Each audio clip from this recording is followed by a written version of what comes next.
Hello and welcome to this Adobe Technical Communication special event.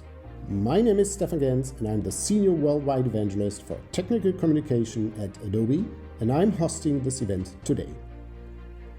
With us today are also Vivek Kumar, Director of Products at Adobe, Kevin Siegel, President at IconLogic and long-term Adobe partner, as well as Bernard Aschwanden, President and co-founder at Precision Content and Publishing Smarter.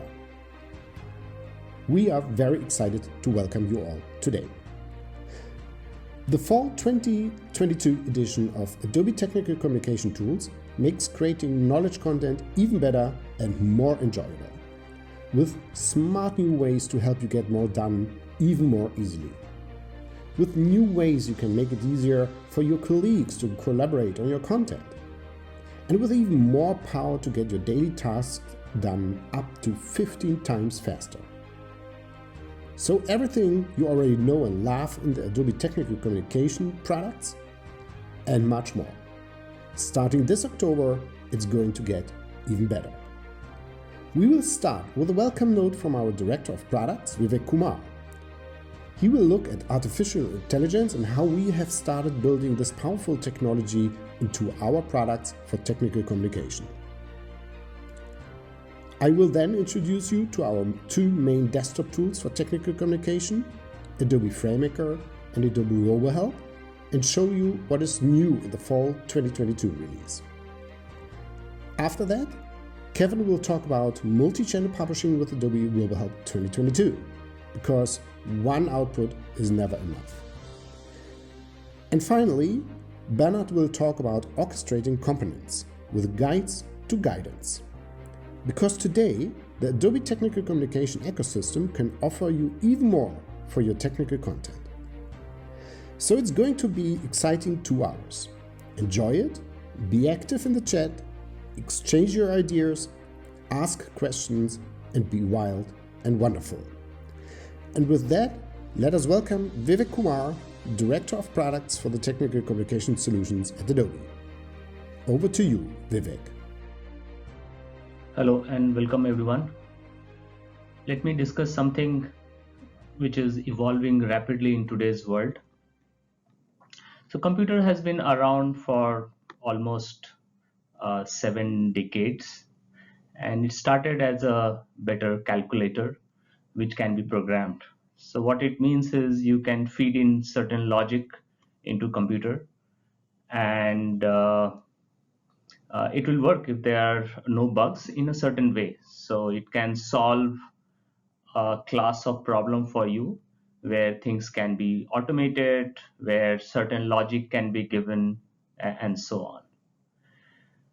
But last 3-4 decades particularly, we started looking at, can it do more? Can it behave something like what humans do, right? And last 10 years or so, this particular field has evolved rapidly. So what computer could do early or could not do earlier, now it can to a certain degree. For example, if we look at these cats, and if we give it to the computer and tell him that, okay, all these are examples of cats, and then ask the computer, what is this?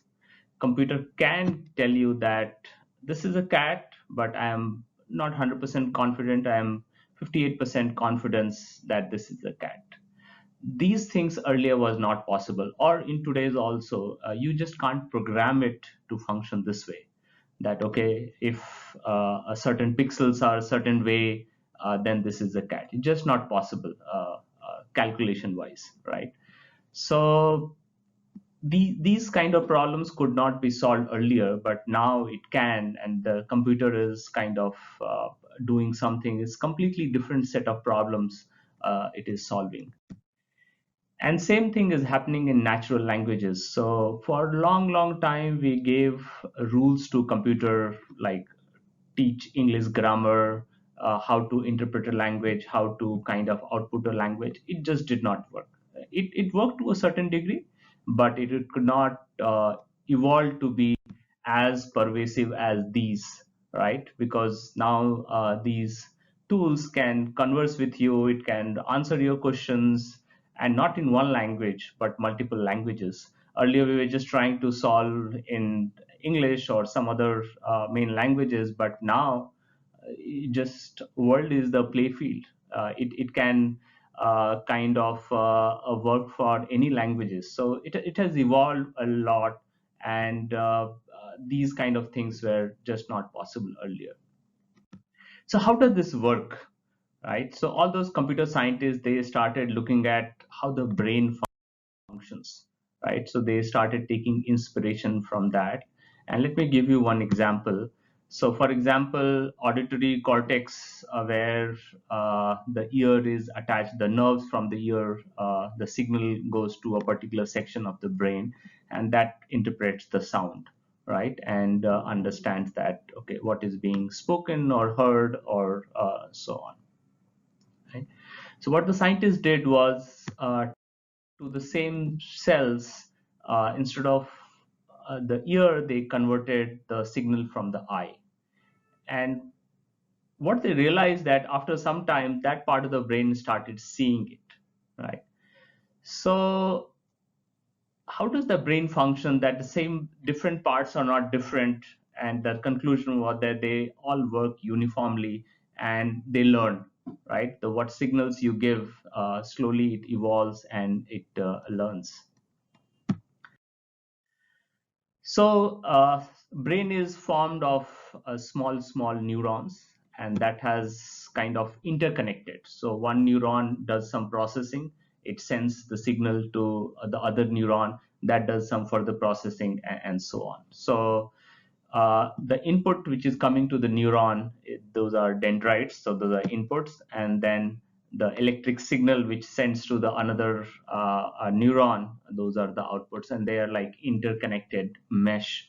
uh, and that is how the learning happens in the brain. So the entire brain is kind of form of these neurons. It's not that different section is different where the eyes are connected, or different section where the ears are connected, and so on. So scientists looked at this and said that, oh, can it be applied to computer as well, and then see how it functions. So that part of the computer science, or in the artificial intelligence world, is called neural network. So all the x's are the input, and then layered. So the different layers. Layer two are all the neurons, which is like kind of doing a processing. Then it's sending it to further to layer three, and then it just has a final output calculated from there. But it can be deeper. It can be at any level. So those are called deep neural network in computer science.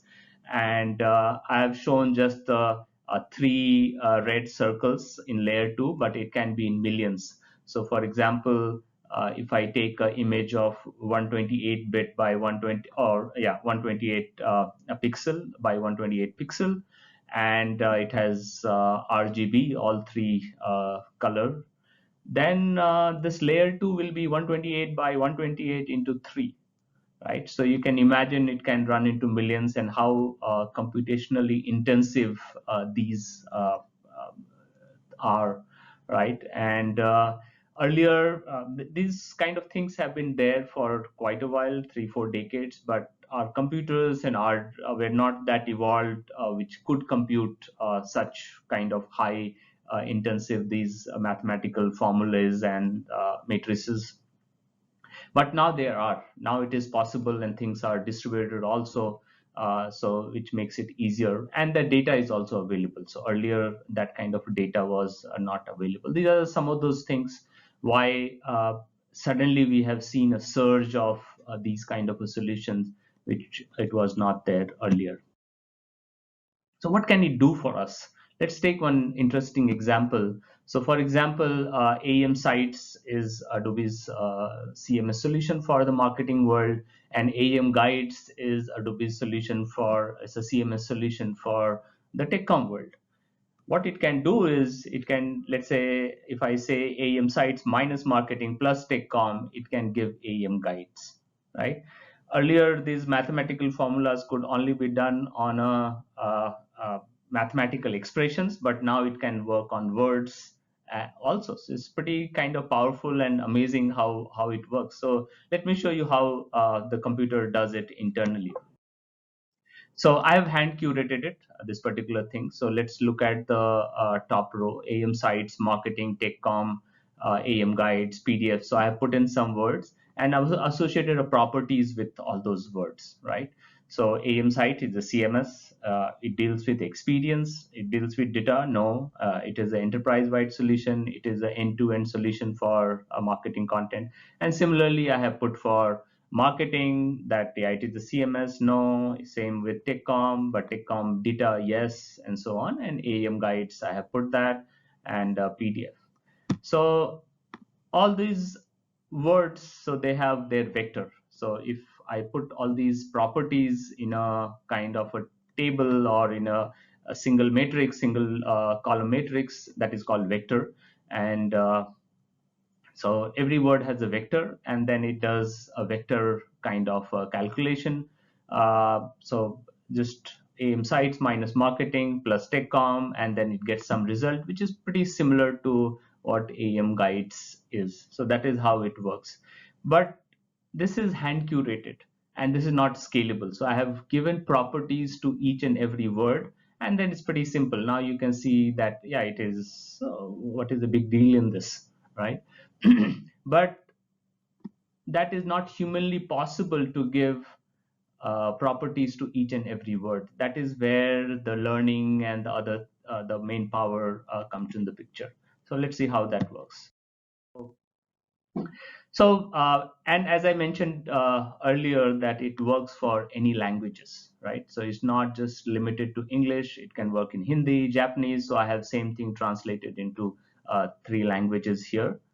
And if you ask the computer, Adobe FrameMaker is a data, it can just take from the context what it has learned, and it can tell you that it is a data authoring tool, right? So let's see how internally neural network processes all these and what inputs we give and what output we get. And the main thing here we are trying to solve is the properties associated with each word. That is where the maths happen and the other calculation happens. So x1, x2, those are the inputs, and toward the end, before the output, whatever the inputs are coming, those are the features, right? So that is what the properties are, and that is what we are after, how to get that.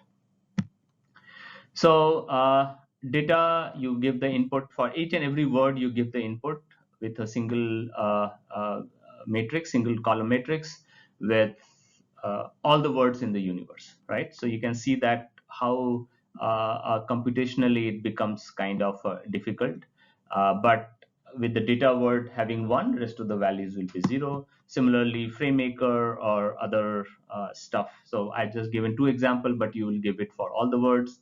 It will process, it will have some output. So you will take sentence by sentence, and then you will kind of break it up into output, and then it will have that value matrix as well. And then it will associate that properties with each and every word, that what result it is getting, right? So for example, FrameMaker will have this thing output, the offline will have a certain kind of a set of values.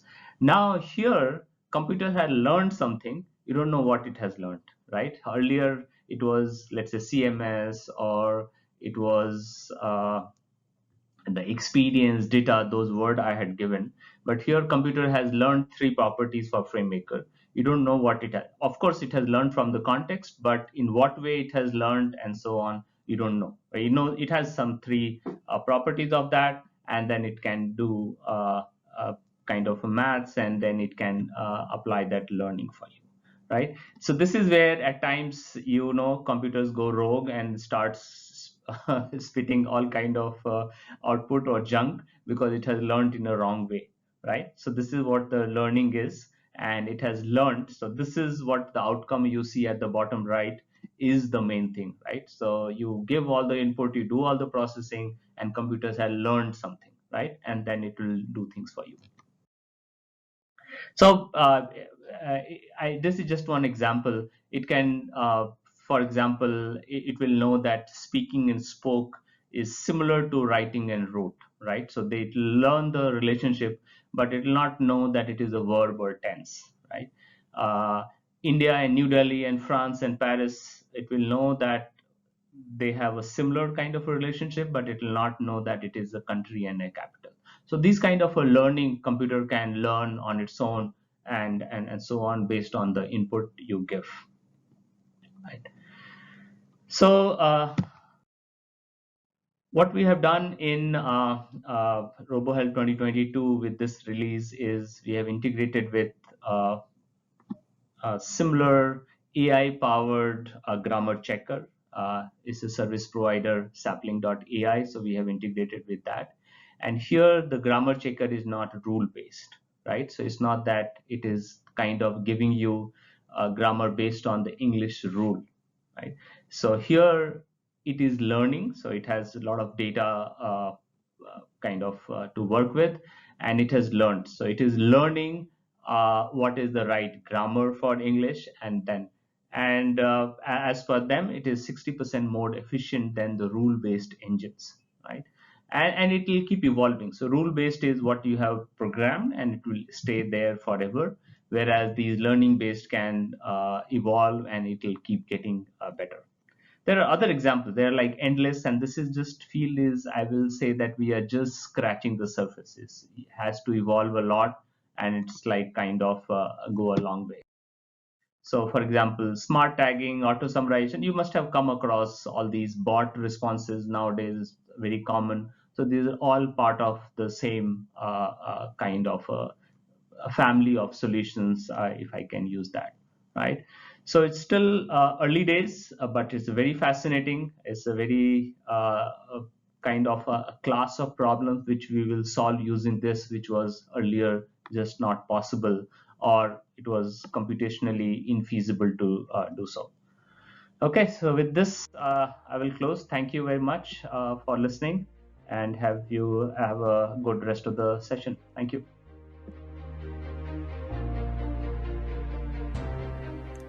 Thank you so much, Vivek, for this inspiring presentation about artificial intelligence and how Adobe is bringing this into our products. My name is Stefan Gentz, and I'm the Senior Worldwide Evangelist for Adobe Technical Communication, and I'm with Adobe for about 7 years now. Please feel invited to reach out to me at gentz@adobe.com, pretty simple email address I have, with any questions, ideas, suggestions you might have after watching our show today. Today I want to talk about Adobe FrameMaker first and introduce FrameMaker to those of you who don't know FrameMaker yet in 3 slides. FrameMaker is the market-leading solution for authoring and publishing technical content. It's intelligent, modern, and super fast. And in 2019, we started a new journey with FrameMaker where we completely revamped FrameMaker, the architecture, made it 64-bit compatible, made it compatible with the latest Windows versions, and revamped all the libraries, updated them. So you have a pretty modern and powerful solution for your technical documentation needs today with Adobe FrameMaker. It's a scalable and powerful authoring solution. You can easily create and update long, complex, both structured and unstructured content in a single powerful authoring environment. Produce engaging documentation efficiently by leveraging the intuitive navigation and Vivek views and tools for inserting rich media in a template-based environment. You can publish your content because authoring is one thing, reviewing is another, but you also want to publish and output your content. You can generate best-in-class Vivek PDFs, leverage the out-of-the-box capabilities for multi-channel publishing, publish responsive HTML5 web pages, publish to EPUB, publish to Amazon Kindle, and many other output formats. You can schedule publishing tasks faster with automated workflows with FrameMaker Publishing Server. Have a look at that one as well. And of course, at one point you want to translate your content. We have built in native XLIF support into FrameMaker, so you can export your FrameMaker documents or even DITA documents and other types of content, even custom XML content, to pre-segmented XLIF, shoot it into the translation workflow and get translated bilingual XLIF back You can always populate your own translation memory with this xlif. And then you can create your FrameMaker or DITA documents back out of this bilingual xlif, right built into FrameMaker. And ensure greater content accessibility when publishing your content with Section 508 compliant PDFs for desktop and mobile. And you can simplify your collaboration with online review via Adobe Acrobat. You need an Acrobat DC license for that, which is part of the Adobe Technical Communications suite. And you can maximize content reuse across documents and smoothly import legacy content into structured and unstructured formats. You can import Microsoft Word documents. You can import HTML documents. You can import Markdown even. You can author content once and publish across multiple channels and take advantage of templates, the content migration framework, and publishing automation to deliver your content faster to markets. So let me welcome you to the fall 2022 release of Adobe FrameMaker. And let's have a look what is new. The most prominent thing you will probably notice is, after installing it, FrameMaker has a new product icon. We've done that for FrameMaker, we've done that for RoboHelp and the Technical Communications suite. And the new icons are in line with all other Adobe apps now.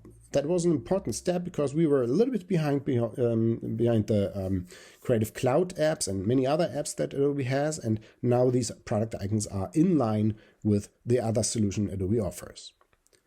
The new Adobe FrameMaker icon looks great and is in line with all the other apps like Photoshop, Illustrator, InDesign, and many more. And we have also revamped the welcome screen.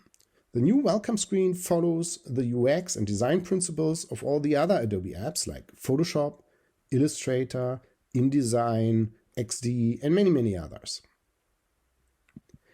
This is how the new welcome screen looks like. So you have the full access to your recent items, the recent documents you have worked on. You can pin them and make sure that they always stay on top of the recent items list. This list gets automatically populated with all the documents you have worked on. You can always see if your FrameMaker version is up to date or if there's an update available. You have access to a product feedback at the top right where you can launch a survey and give us feedback on Adobe FrameMaker. And you can easily create new documents from scratch with these nice, beautiful big icons there to create a data topic, a task, a concept, a reference, a map, a book map, and so on. And of course, unstructured FrameMaker documents, classic FrameMaker documents as well. And there's also a dedicated new learning section where you have access to tutorials, the user guide, free learning courses, how to get started with XML and DITA. You have access to demo videos, to the support, and can learn how to create DITA templates. And you can access to our webinars from there, on our webinar portal. You can access the Adobe Partner Portal where you can look out for competent partners who can help you with your documentation needs or translation needs, whatever it might be. You can access the FrameMaker Publishing Server from here and learn more about that. And of course, the Developer Center. So let's have a look what we have additionally done in FrameMaker. One big major focus area that we had for the 2022 release was enhanced authoring. So we introduced a couple of new features that were requested by the community for a long, long time. And some of them even I was missing and was really excited to see when in the beta program these new features came up. One of them is, for example, the last line right indent. I will go into more details about that in a couple of minutes, but it's a very cool, very helpful feature that can automate publishing. And of course, highlight variables. If you have a lot of content, you can now highlight the variables to easily spot and identify them. We also introduced a new system variable, the book page count.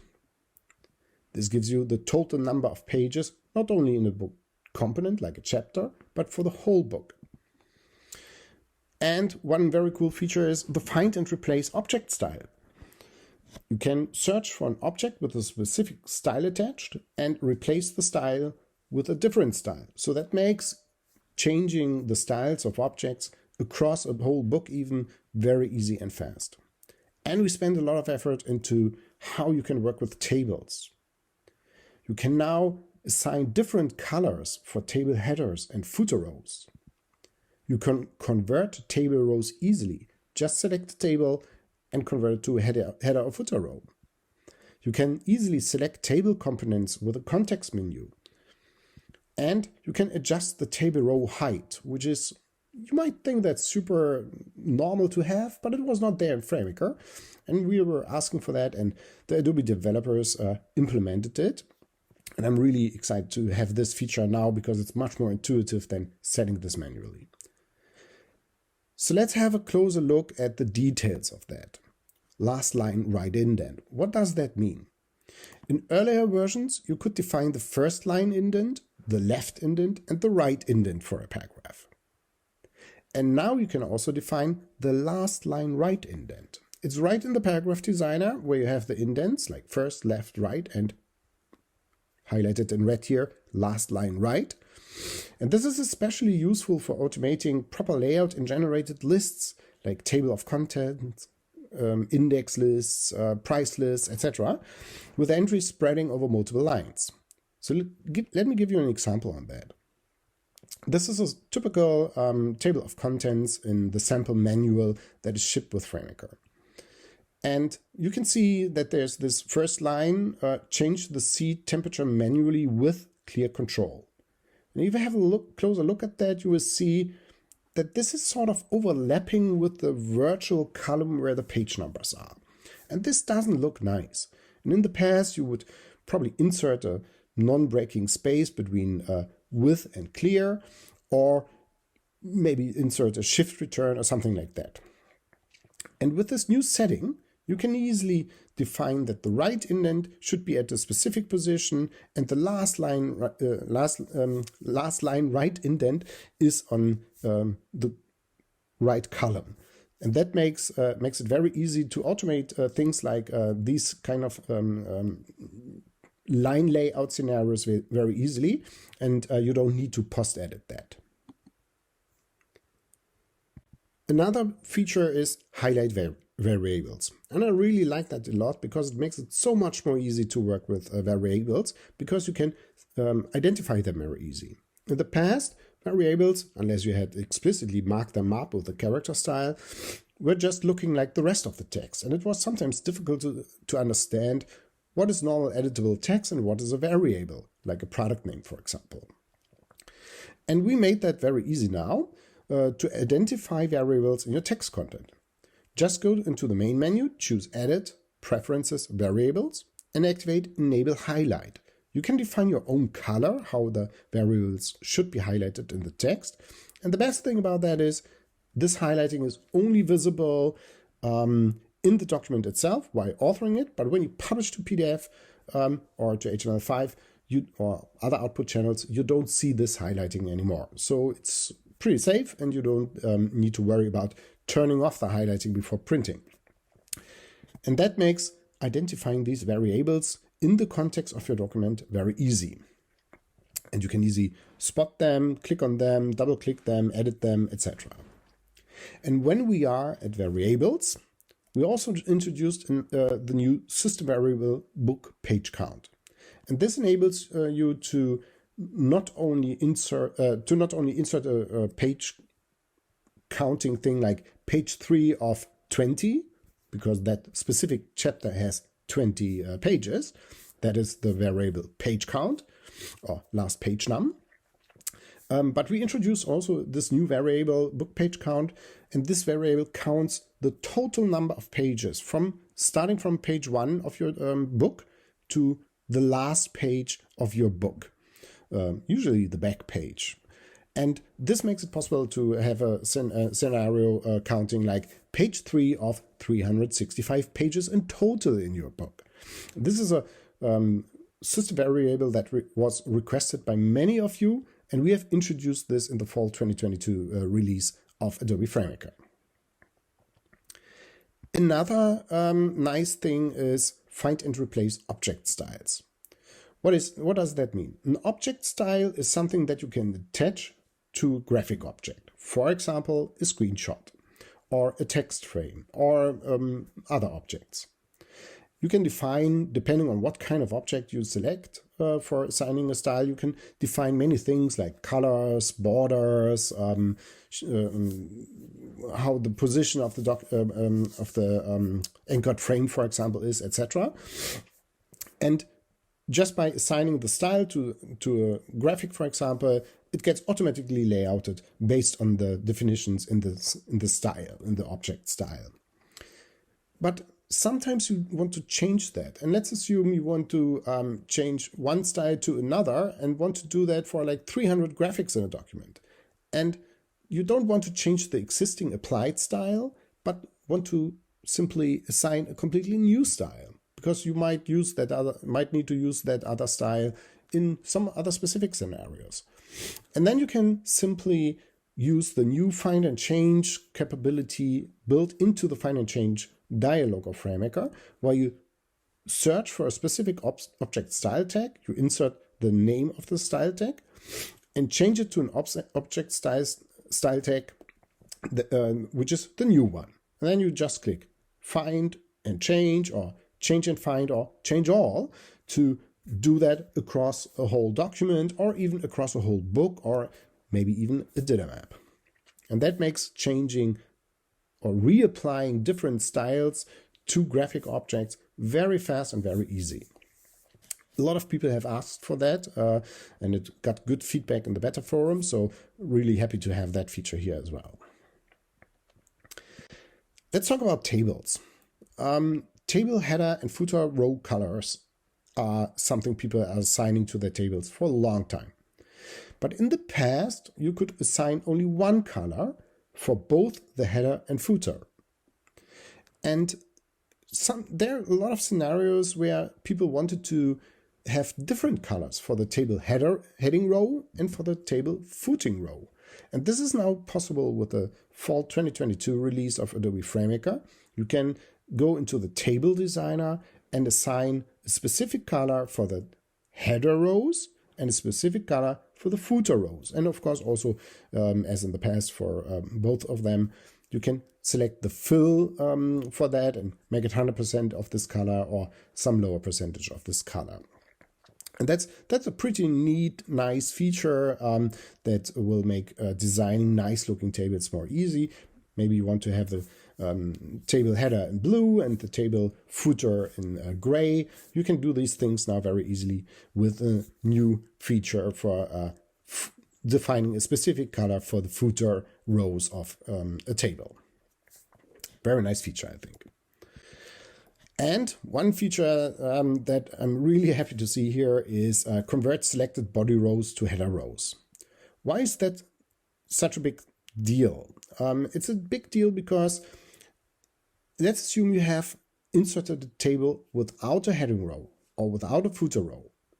You were in the past not able to additionally add a table header or footer row.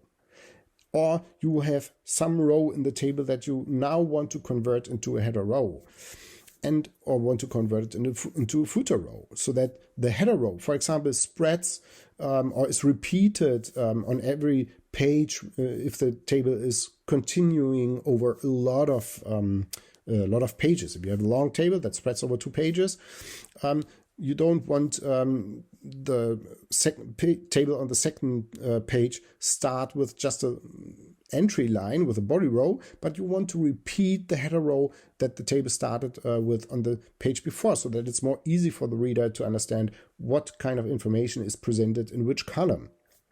And now you can simply select a table row or even multiple rows, right mouse click on it and say convert selected body row to header row or selected body row to footer row. If you have selected multiple rows, they will be added automatically to a header or footer depending on that selection. And it's pretty cleverly done what they have done there, the developers, because in the header row, let's assume you already have a header row and you select now a body row and convert selected body row to a header row. Then this row will be added to the existing header row. So you have 2 header rows now. Same for footer rows. And that's a pretty nice, neat feature to have that makes updating legacy tables much more easy. Or if you have already created a new table and forgot to add a header row, and now you notice, oh damn, it's going over 2 pages now, and the header row is not repeated. No worries, you don't need to recreate the table from the scratch. You can just convert selected body row to header row, and it will become a header row. Can be the first row in the table, can be any row in the table. That will make a lot of people very happy, I guess, including me. So a really nice feature to have as well. One thing that is available in InDesign, for example, but was not available in FrameMaker, is the Select Table Components context menu of a table. And that's a very nice convenient feature. It's a productivity feature. You can just right mouse click in a table cell and then select either that whole cell, or automatically select the whole table row, or automatically select the table column, or select the whole table, or just select the header rows or the body rows or the footer rows of that table. And if you think about that feature that we introduced in the last slide about convert rows to header or footer rows, this is very nice as well, because that now you could, for example, select body rows, and you will see automatically in the table if it's from row 1 to the last row. Then you know, oh, there is no header row, there is no footer row, and I can convert this row to a header row. So very nice, small but very feature that makes it very convenient to work with tables. And one other nice feature we introduced is this one, adjust table row height intuitively. And this is something that was not possible in the past. In the past, you had to go to table format, row format, and enter manually a specific number, how the minimum height of that table row should be. And now you can, we have added small handles, small black dots to the table rows, to the bottom border of a table row, and you can just drag and drop them and make a table row higher, even if there is no additional content to fill that row. And it will still become bigger if you add more content, but you can manually resize the table rows. It will not go smaller than the content allows, but it will go bigger than the content is requesting or populating in the table cell. So very nice feature if you want to visually design nice looking tables with bigger rows, and you can now very intuitively drag and drop the table rows and make them bigger or higher, to be more precise. So this is about tables. We also spent a lot of time into PDF, the new PDF engine that we introduced in FrameMaker 2 years ago. And in the past, there were a couple of smaller issues with FrameMaker vector graphic objects. So what you see here on the left is a circle with a dashed line, and this is how the dashed line looks like in the new PDF engine. On the left, you see how it was looking in FrameMaker 2019 or 2020, and on the right side, you see how it's looking like in the new FrameMaker version. It might not look that very much different for you when you look at that now, but let's zoom in a little bit into this area. And let me zoom that in. And this is how this dashed line was looking in the old FrameMaker publishing engine. So basically, you see the small squares and they're not really nicely aligned. And this becomes clear when I draw some lines over that here. You see, that's not really a circle. That's a couple of square objects arranged in a way that it looks like a circle. And the new engine here is much nicer. You see the difference here. And this is really a round line now. And there are many other objects where we have applied these kind of quality improvements in publishing native FrameMaker vector graphic objects to PDF. Looks much sharper now, and when you zoom in a PDF output, you will see that there's a huge quality difference in how FrameMaker graphic objects are published. We also spent a lot of time, and that is part of a ongoing journey that we're doing with FrameMaker into performance. And we have done a lot of performance improvement in FrameMaker 2019, especially when it comes to XML handling and publishing and PDF publishing, etc. This is an ongoing effort. We have done a lot of work in 2019, but we are not completely satisfied with that yet. And customer feedback was also, it could still be a little bit faster. And we invested again, a lot of effort in the 2020 release and made FrameMaker even faster in a lot of areas.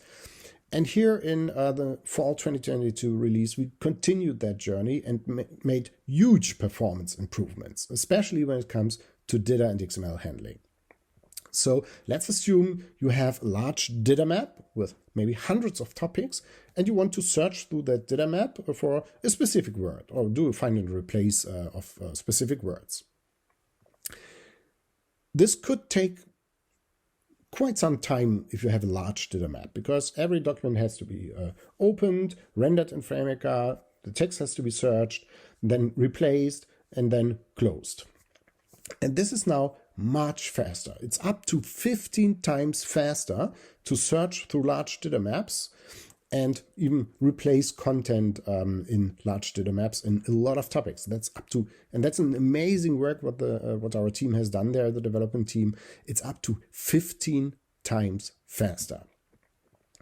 Also, publishing to PDFs. Much faster now than in the 2020 or 2019, even 2019 release. Publishing to PDFs is up to 5 times faster now in average. So this will make you much more productive, because if you publish a large DITA map like 10 times a day, you will have a big advantage if that is now 5 times faster. You save a lot of time with that. And we also worked a lot on the Adobe Experience Manager connector. You know, Adobe Experience Manager is our DITA CCMS, Adobe Experience Manager Guides, and it's a cloud-based DITA component content management system that you can use to author, review, translate, publish DITA-based content. It's a enterprise solution that a lot of customers are using meanwhile, and FrameMaker can be used in addition to the web editor that is built into AM Guides as a desktop editor for DITA content. And that is pretty cool, because you can use the full power, XML power of FrameMaker with the DITA content managed in the DITA CSMS, with all the additional review and translation management functionalities and versioning, etc., that you have available there. And so this connector between FrameMaker and Adobe Experience Manager Guides is pretty important for a lot of customers. So we spend a lot of time into improving the connector, rewriting some code, making the code more performant. And a lot of these bulk operations like check-in and check-out of many files and images and dependencies. And so this is in average up to 10 times faster now. So if you're working with FrameMaker and Adobe Experience Manager Guides, you will really love how much faster that is now. So much for Adobe FrameMaker. You see, there are a lot of things we have done in this release on the authoring front. So we introduced a couple of nice things like how to work with tables, make that more comfortable, how automatically generated lists can be automated in the line layout, things like that. So a lot of productivity enhancements, a lot of performance improvements. So if you're on subscription, make sure you download FrameMaker today and start using it, because you will love how much faster and this product has become, and how nicer it feels, also with a nice new welcome screen where you have access to all these things like your recently used documents, pinned documents, favorites, etc. So much for FrameMaker. I also want to talk about RoboHelp. RoboHelp is our next generation solution for authoring and publishing online help, policy and procedure documents, knowledge bases, and self-service content. RoboHelp is not a new product. We all know that. RoboHelp has a long history. And In 2019, we introduced, as a sidetrack of the existing RoboHelp, a new generation of RoboHelp. It was, so to say, version 1.0, where we completely rethought RoboHelp and redeveloped RoboHelp starting with code line 1. So it's a complete new, in 2019 we released this new generation of Adobe RoboHelp. We still had the RoboHelp Classic, as we called it by then, in the same box, so to say, but in parallel we shipped the new generation of RoboHelp. It was a little bit basic at the beginning in version 1.0 and didn't have full feature parity with the existing RoboHelp, but that was clear. This is why we shipped both versions. And later on, we completely removed the old version and set it to end of life because we completely focus only on the new generation of RoboHelp. Why? Because that new generation of RoboHelp is completely on a new code base. It's completely redeveloped from the scratch with new user interface framework, with new technologies. It works on Windows and even on macOS. And that's also an important thing that we couldn't do with the old RoboHelp. So we decided to redevelop RoboHelp from the scratch a couple of years back. And in 2019, we released this new version, or new generation of RoboHelp. Completely new interface, looks very nice, etc. So really good solution.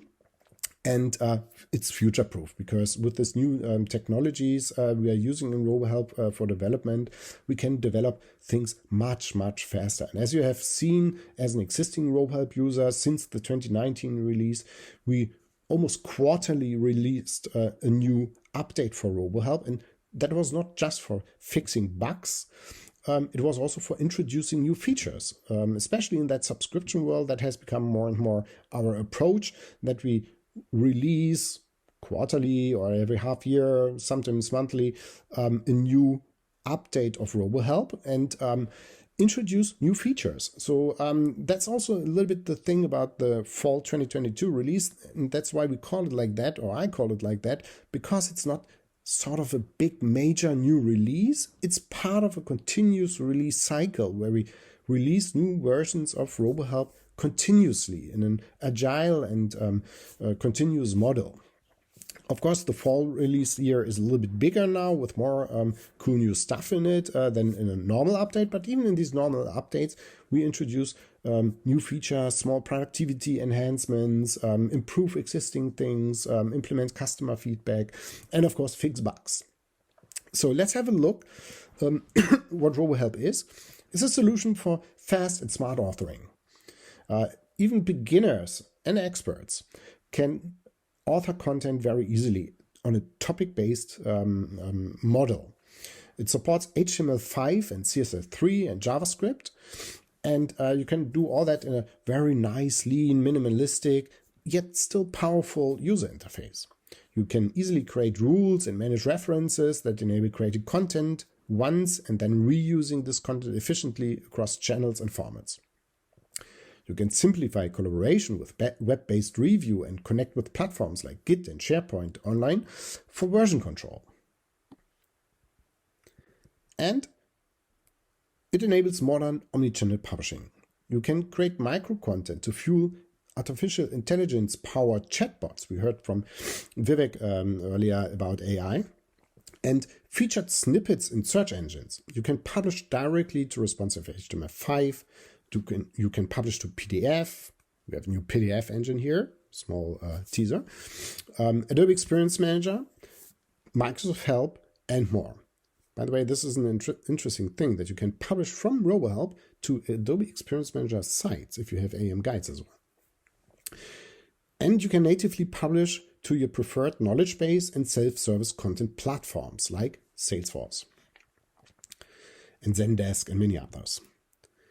And you can elevate content experiences and deliver relevant, personalized experiences by enabling users to dynamically filter content based on their interests or profiles.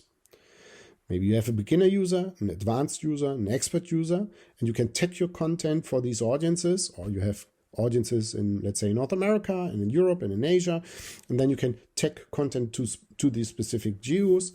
and then the users can dynamically filter the content based on maybe where they come from or what their skill level is or whatever the scenario might be. Up to you to define that. And you can ensure accessibility with Section 508 compliant content in both the HTML5 output as well as, and that's an amazing thing for HTML-based tool, even for PDFs. And reach your global audiences with support for integrated manual and machine translation workflows.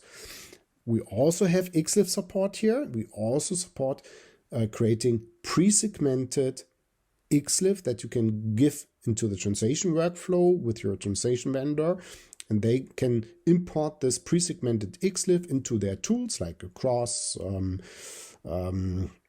SDL Trados or RWS Trados now, or MemoQ or MemSource or XTM or whatever the tool might be. They all can read an XLIF, and then you get, after the translation, the pre-segmented XLIF back and can populate your own translation memory with that and import the XLIF files back into your RoboHelp project and get translated content. That's a really cool thing, because why is that pre-segmentation so important? And let me emphasize that here and take a minute on that. It's important because it makes you completely independent from the translation vendor and the translation tools. You are not tied to a specific tool anymore.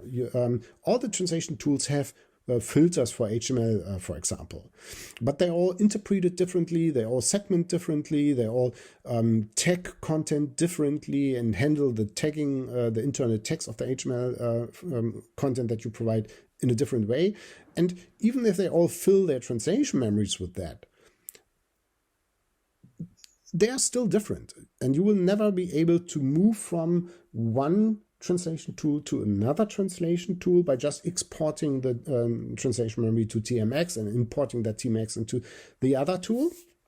And that's with our solution here, with creating pre-segmented XLIF, you get completely independent from that. You can give the XLIF file for translation to translator A with tool A, and have it reviewed by translator B in tool B, and maybe another rework in translation tool C by reworker C.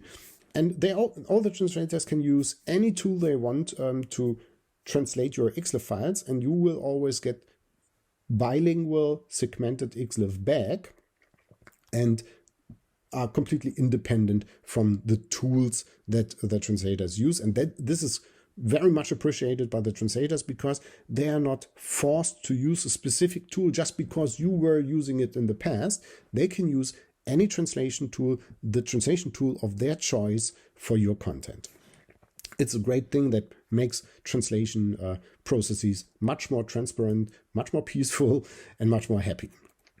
And of course, you get the full advantage of being able to create your own translation memory at any time with any tool.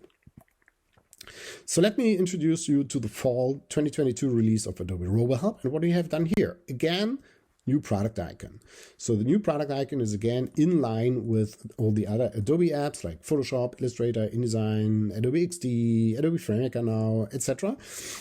They all have this specific icon and color scheme and so, and we were working with the other teams to make sure that there's a consistent experience across all Adobe apps. So gone are all these old RoboHelp and FrameMaker icons. And we did a lot of enhancements in the fall 2022 release. Think of it like we introduced RoboHelp 2020, like about 2 years ago. And since then we have published 9 updates, introducing new features and new content, bug fixes, and many more things. The fall 2022 release is another big milestone in this journey of the new RoboHelp generation. And we introduced a lot of cool new things that you will love, I'm sure about that. For example, the new AI-based grammar and spell checkers. We have introduced new templates for Microsoft Word output. Still, a lot of people want to export their RoboHelp projects to Microsoft Word because it might go to some person who really wants to have that as a Microsoft Word document. You can now rotate and scale objects. That was not possible before. Simple thing. It sounds like a simple thing, but it's not so simple to do. And now it's possible with RoboHelp 2022 fall release. And we introduced support for the CSS position attribute. Pretty cool thing. And we introduced, and this is really very powerful, conditional expressions in dynamic content filtering. Sounds like a very long string, very long feature name, but you will see it's a very powerful thing as well. And one of the biggest changes, or one of the biggest new things, is the new PDF engine. We've introduced a complete new, very powerful PDF engine in RoboHelp that makes creating PDFs takes it on a very new level, on a completely new level. And we also ship a couple of new templates for PDF publishing which really looks nice and clean and cool, and you will love them, I'm sure. But give us feedback on that. Let me go into a little bit of the details of this. We've introduced the AI-based grammar and spell check. So now you can produce high-quality content and reduce your authoring and review time using these AI-based grammar and spell checkers. So no more typos, spelling errors, and wrong grammar. This one, you will probably have noticed that, would have been catched by the spell checker, but it's not there in PowerPoint. Starting with the fall 2022 release, you can now leverage the power of the Microsoft and the sapling.ai grammar and spell check APIs. And both are two very powerful grammar and spell checkers. And you can simply hook them into RoboHelp and get nice, visually nice overview of all the issues that these spelling checkers found. And you can even implement your own or other grammar checkers and spelling checkers if they have an API key, etc. You can. It's an open interface that you have there, so you can also. You're not limited to the Microsoft and Sapling AI grammar and spell checking APIs. You can even use your own ones or from different vendors. But this is a start into a new future of spelling and grammar checks. And try it out. It's very powerful. You will be surprised how good these, especially the Sapling AI grammar checker is. It's pretty amazing. So have a look at that and give it a try and give us feedback on that as well. We also introduced new templates from Microsoft Word output. As I said, there are still a lot of scenarios where people want to convert their complete RoboHelp project with all these individual topics into one big monolithic Microsoft Word document. There are reasons for that, why people want to do that. And they have their specific use cases for that. So I don't want to judge that, but it's just something a lot of people do. It always surprises me a little bit, to be honest, but because I never have the need for that. But well, if the need is there, we deliver it and want to make you happy with that. So now we ship a couple of nice new templates, and you can now publish well-designed Microsoft Word documents with consistent layout and structure using our new out-of-the-box templates. You can, of course, customize these templates as per your own design and formatting requirements. You can just open them and change them, and change font sizes, colors, logo, etc., and lists and tables, etc., and adopt them to your specific needs. So a lot of people who are publishing to Microsoft Word will love that. And one very cool feature that we have introduced, you can now rotate and scale images in a very precise manner. Right in the panel, in the properties panel, we've introduced these new transform and transform origin settings. Transform includes rotation. You enter a degree value, like 16 degrees, and a scale value, like 0.75. And the transform origin is basically the point around which the rotation happens. And you can move that transform origin point in the x x-axis and in the y-axis. So you have a lot of possibilities to scale your images and to rotate your images. And that does not only work for images, it basically works for pretty much every block object. That could be a paragraph, it could be an image, it could be a complete table, or a position div, for example. You could, for example, easily rotate a table by 90 degrees.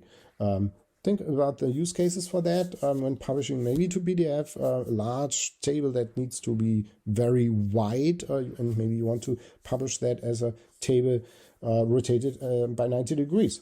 Maybe for authoring, you don't rotate it and you have it normal at 0 and fill in your content. And when you're ready with the table, you rotate it by 90 degrees and then it fills the whole height of the table in a rotated manner. That's a very, very useful feature, especially when you have wide tables with a lot of columns. We also introduced support for the CSS position attribute. So starting with the fall 2022 release of Adobe RoboHelp, you can position objects like divs with the full power of CSS3 and all the things that CSS3 offers, like float, clear, position, display, are all there. Vertical alignment, of course. And you can make an object static, relative, absolute, fixed, or sticky. Maybe quick word on sticky because that's pretty cool. If you make an object sticky and the user scrolls down a page, at one point the object that is in the visible area would go out of the screen, either at the top or at the bottom, depending on the direction of your scrolling. And making an object sticky means when the object reaches the viewport of your browser and would go away, it sticks there.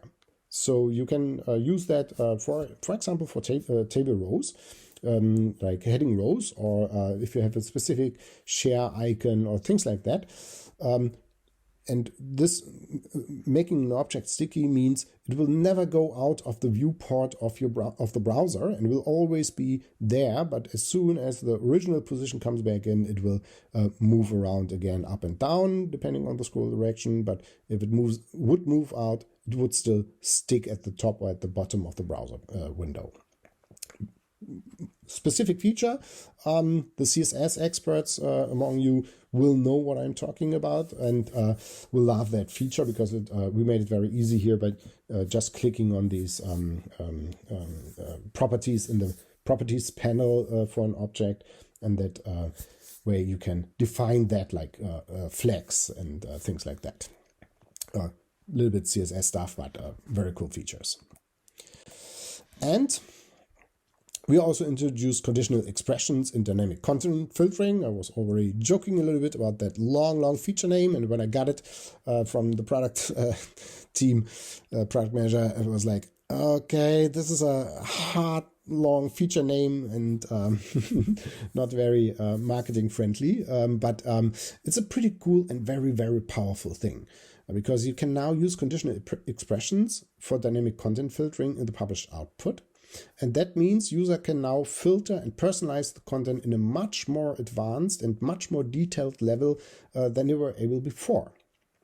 So you can use expressions like and or to build complex expressions and say, if my content is tagged as online and the audience is administrator and the user is, let's say, video editor, then display that content or hide that content, depending on how you want to set it up. So you have very powerful functionality here to conditionalize which content is displayed.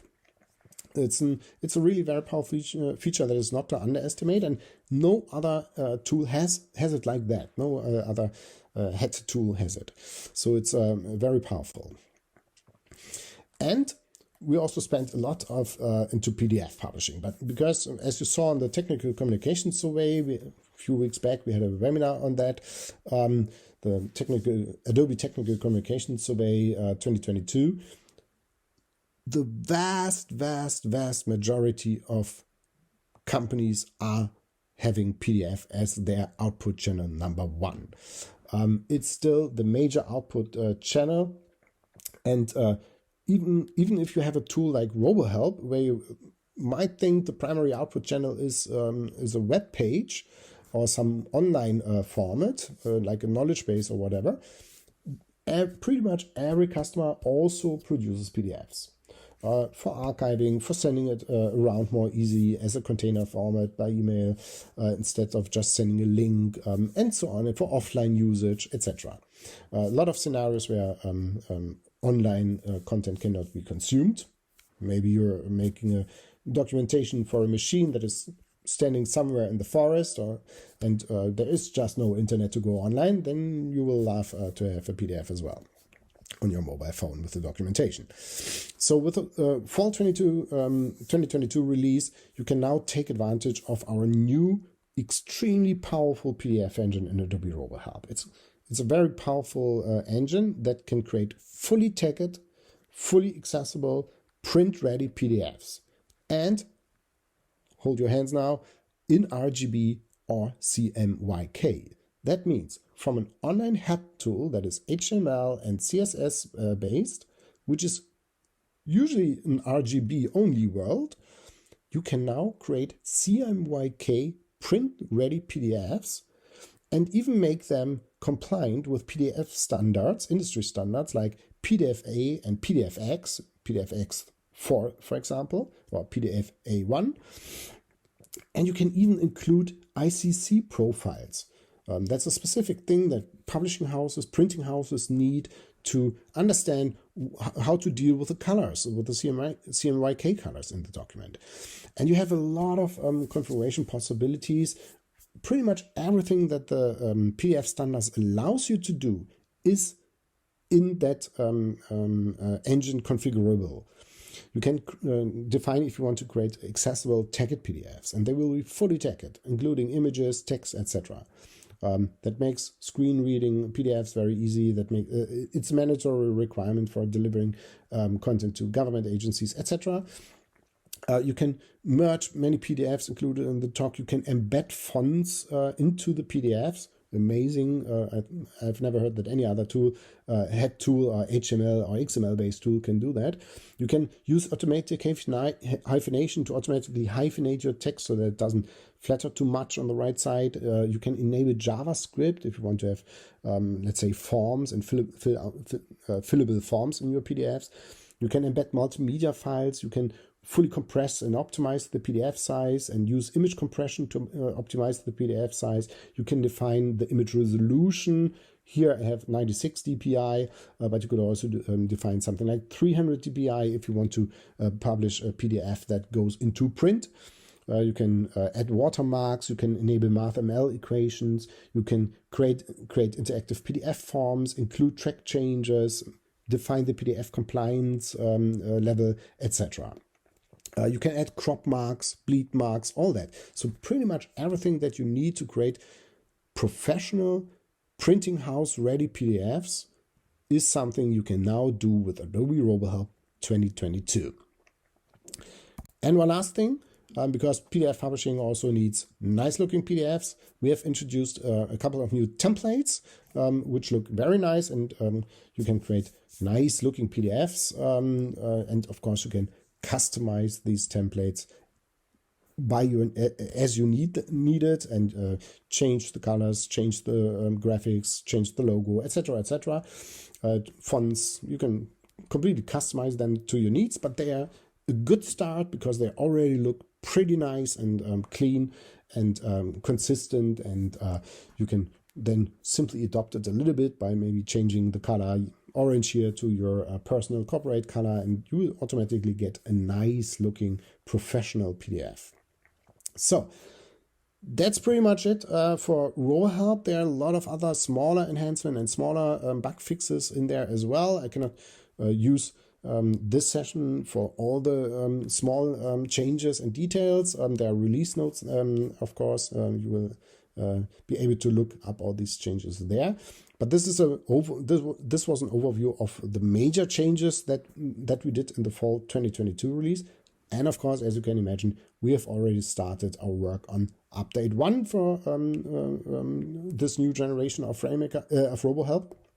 And this will continue in the future as well. So every now and then, every couple of months, we will introduce a new release. And as a subscription user, you will always have access to that, and you can use the update functionality and check for updates functionality in RoboHelp. This release you have to install parallel to the in parallel to the 2020 release, and all the updates coming now will automatically update this existing 2022 release now. So much for that. And with that, I want to close my session and hand over to our next speaker, Kevin Siegel, who will dig a little bit deeper into what you can do with RoboHelp and how you can publish content with RoboHelp. And with that, over to you, Kevin.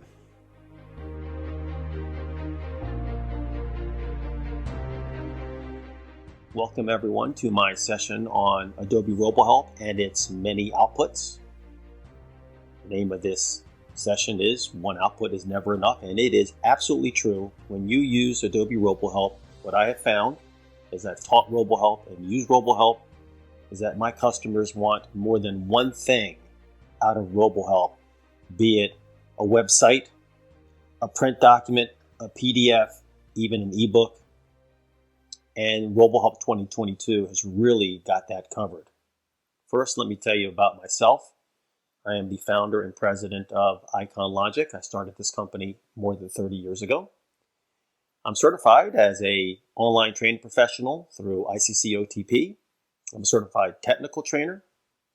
I write books about all kinds of tools, not just RoboHelp, but Articulate Storyline, Articulate Rise, Adobe Captivate. I'll tell you a little bit more about the books I've written in just a second. In a past life, I did serve in the U.S. Coast Guard, and people like to joke about my horsemanship. I actually own a horse farm in Ohio, but I am not a horse person. If you saw me attempt to ride a horse, you would quickly know that while I own a horse farm in Ohio, I do not ride a horse. And those of you that do ride horses, I bow in your general direction, but they absolutely terrify me. We'll just move on from that. Here's some of the books that I've written, and you can see that I have a book on RoboHelp 2020.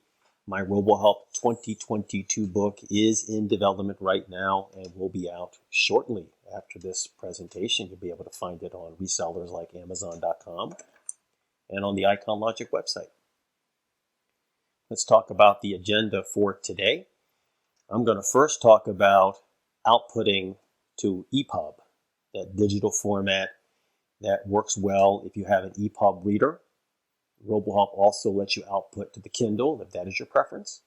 We'll talk about frameless output, which is actually my favorite. I love the way frameless looks, very modern, very sleek.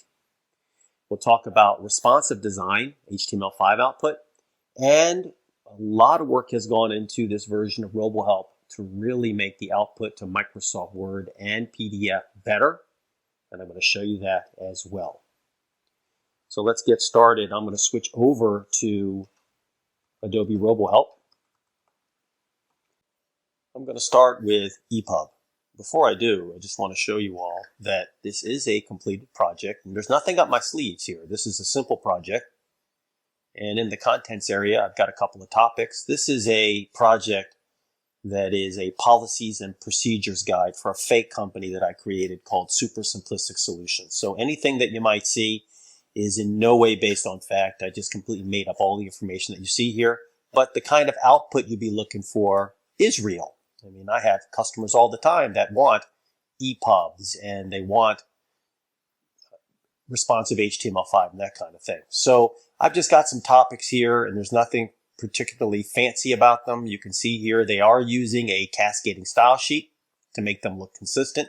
And these are the kind of things I teach in my RoboHelp class. So if you really want to focus your attention on building a project from scratch, come on over to the IconLogic website. I've got you covered there with the 2-day Essentials class. Also, what I've got is on my table of contents, I've got a couple of table of contents, and I'm going to deal specifically with this print TOC later. I'm going to delete it for now so it's not a distraction. And the only table of contents I have is the one that I called online TOC. Will also be used for the ebook. And you can see here I've got some topics and I've got some sections with some content inside. Very basic stuff. Again, nothing particularly fancy about this project. So what I'm going to do is go to the Output tab. Normally in RoboHelp, you have several outputs by default. Again, to eliminate any distraction, I removed any of the outputs that you might normally see here.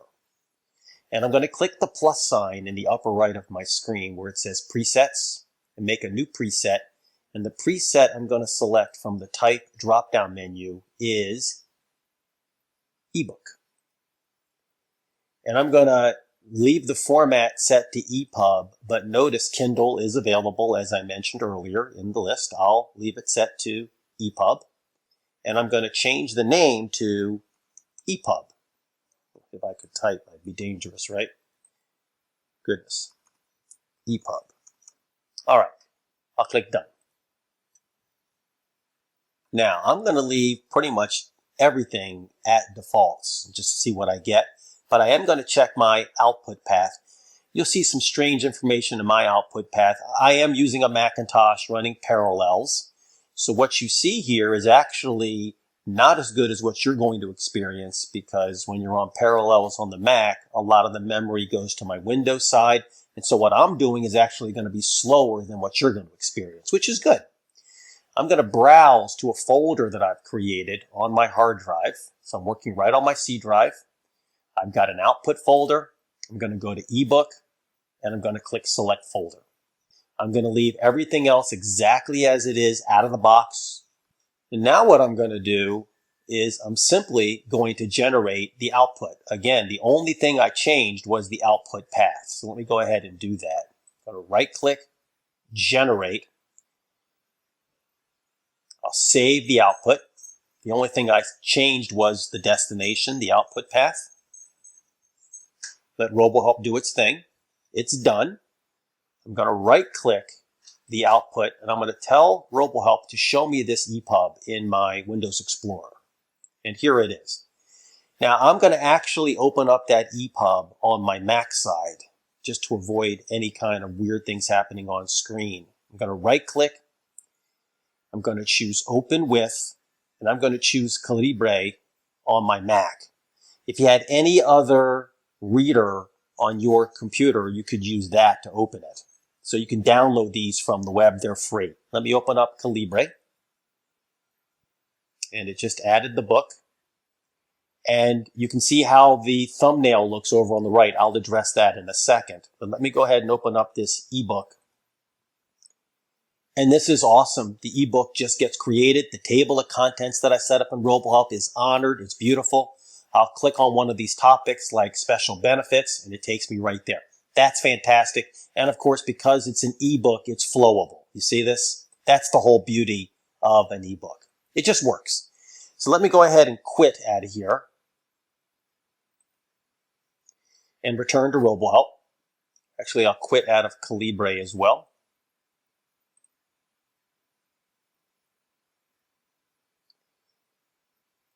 And I'm going to change something about my output.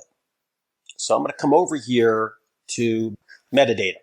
I want to actually have a different picture show up as my cover image. So I'm going to click the little browse icon for cover image. I'm going to find a graphic on my computer, and I have one here called ebook cover. I'll click select. I'll save. I'm going to regenerate.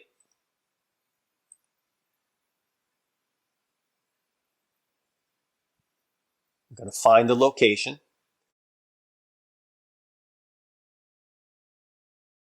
I'll right click it here, open with Calibre again. And what I love about this is now I've got my little thumbnail of my book here. Other than that, the book is the same. Let me quit out of Calibre completely. So there is EPUB out of the way. Let's go ahead and move to frameless. To create the frameless output, I'm going to click the plus sign here to make a new output. Frameless is the default, so I'll leave it as is. I'll name my output frameless. I'll click done. You can name your outputs anything, but frameless works just beautifully. Inside the frameless output, first let's close the EPUB output so it's not a distraction. The title is fine. Output path, I'm going to change that. I have a folder here in my C drive, my project folder, outputs, frameless, select. Easy enough. Save my work. Generate my output. What you're about to see again, right out of the box. I haven't done anything else. Let's see what we get. Right click, view the output. Now this is going to open up in my PC side default browser, and here is frameless. I just love the way this looks. All of the images that you see here are controlled through the table of contents. I'll show you where that is. I set this up in advance. If you don't take the time to use your own images here, what Adobe will do is fill in these little tiles with placeholder images. But again, I changed them before we started. Let me close the output and show you where you can control the images in your frameless output. That's controlled on the Author tab, Table of Contents, the online table of contents that I created. And what you do here is you right-click an item in the table of contents and you choose Properties, open up Tile Image, and pick any graphic you want as your tile image. For this particular one, I used About This Guide, a PNG image. Let me go back to Outputs here, just to show you again how wonderful this looks. Right-click, view the output.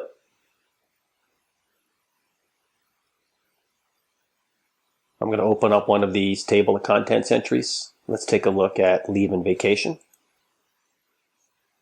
Holiday schedule. Again, I think this looks fantastic.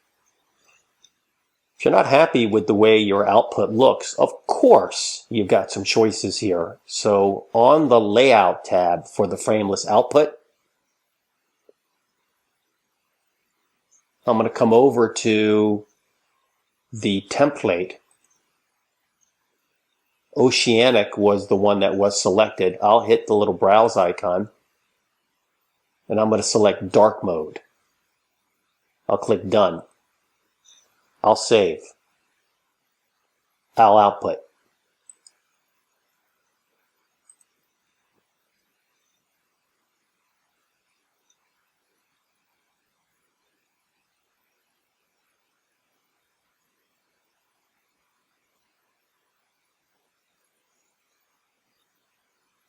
I'll view it.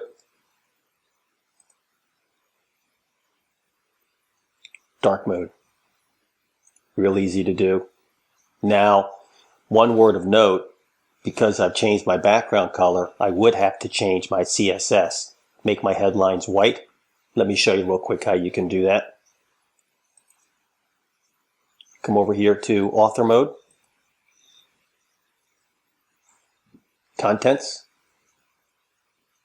Assets, CSS, open up the cascading style sheet, the heading, heading 1, the font, the color to white, apply. Doesn't look good right now, but remember I'm heading toward this output, right? I'll save. Back to output. Regenerate.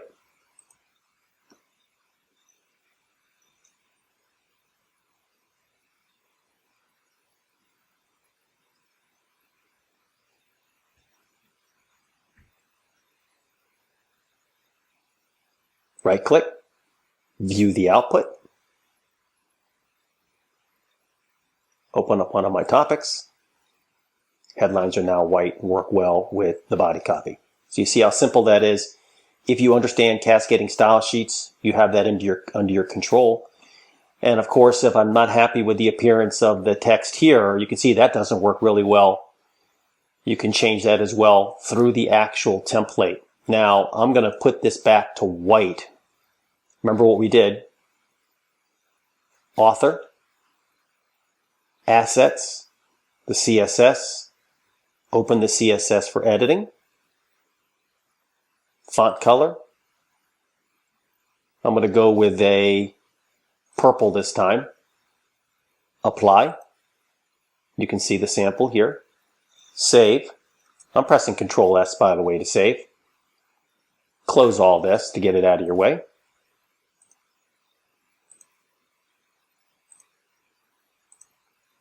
Back to output. Right-click the output. Actually, let me take it back. Let me change the template from dark back to oceanic. And I did mention, by the way, that these templates are totally customizable. You can click the little pencil icon right here. And you can completely change the color of assets used in that template. You see here? The Home tab has other options as well. Just as an example, if I want to change my logo, select the Home page tab, logo, and you can pick a different image as your logo. Really, really powerful. Lots of things you can change here. It would take you some time to go through the options and play around with them. So there's so much of it. So if you want to see that as a negative, I see it as a positive, just how much customization you can do here. I think it's fantastic. All right, let me close the template. I didn't make any changes. I'm leaving it alone. Save once again. Right click, generate, and when it's done, I'll view the output.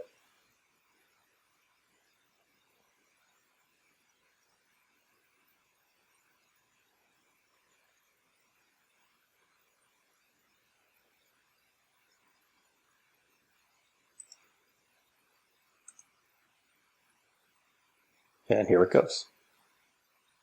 All right, there's frameless output. We're going to move on now to responsive HTML5.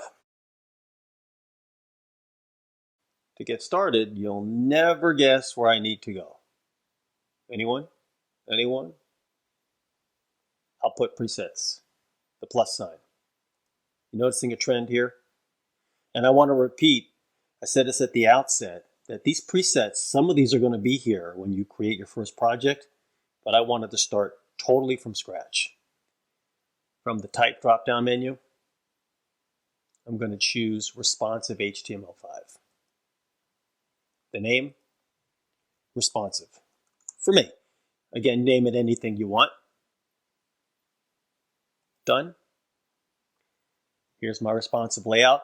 I'll close the frameless output so it's not a distraction. Dealing only now with responsive.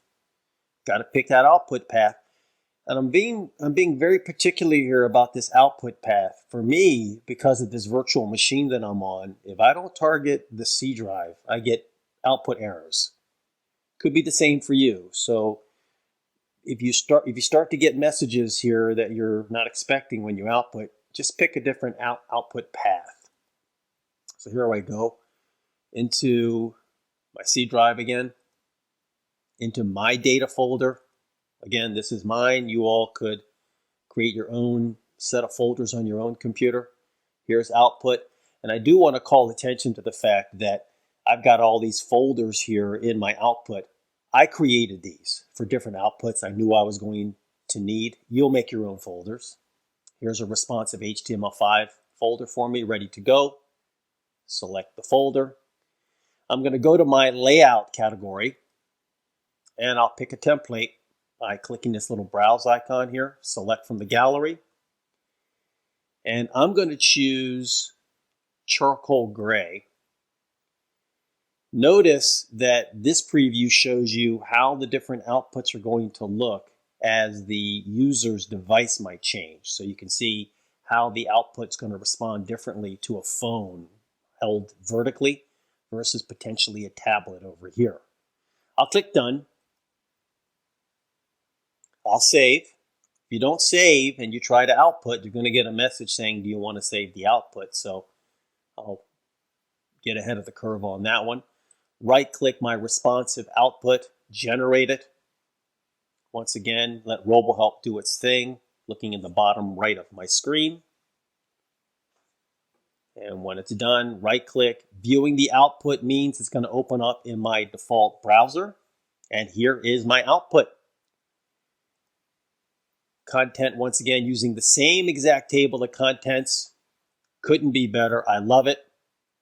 Notice, by the way, as I make my browser window smaller, the table of contents changes. It already changed over here on the far left. You see that? Make the browser window bigger. You can see how the navigation areas of this help system changes dependent upon the size of my screen. Notice the logo here is a placeholder logo. Let's go ahead and change that. Close the output. Over here to my layout category where I chose this charcoal gray template. I'll go to the pencil icon.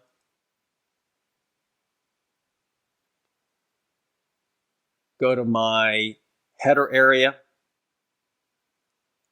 There's a logo field here. I'll browse from my assets, looking at all the graphics I have in my project. If I didn't see the graphic I wanted, I would go to local files and import it.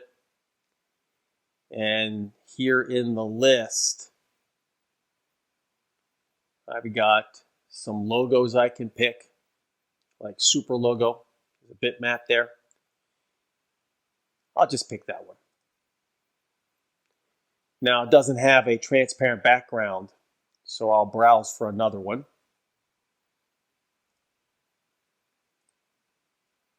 I believe I've got one here called responsive that I set up.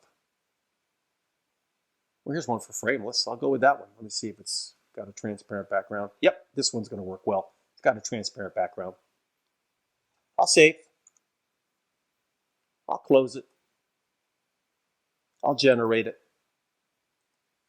This time when it's done generating, I'm going to show you how you can take a look at the output in different browsers. If you just choose view the output's going to open up in your default. But I recommend that you test this in all kinds of different browsers just to see what you're going to get. So I'm going to right click, this time view with, and I'll see how it looks in my friend Microsoft Edge. Let's take a look at this. And there's Edge. There is my new logo. See? No longer the placeholder logo. And you can see as I make my window bigger and bigger and bigger, the table of contents changes. See that? So there you have responsive output. Listen, between frameless and responsive, I would say the vast majority of my customers and my students elect to go with responsive design. Frameless is relatively new, so if you have any kind of pause for that, it is new, but ooh, is it really slick looking. So for me personally, I would try the frameless output first because it's got that modern hip look to it, but more of a traditional output would be this responsive design. So let me go ahead and close that. Next up, we're going to talk about Microsoft Word output and PDF, which is going to involve a discussion about templates. In thinking about Microsoft Word output, we are going to talk about those templates, yes, but let's go back to the Author tab here and the table of contents. If you'll recall, at the very beginning of this session, I got kind of sneaky there and I deleted a table of contents that I already had. Just trying to focus at the time on HTML output with frameless and responsive HTML5.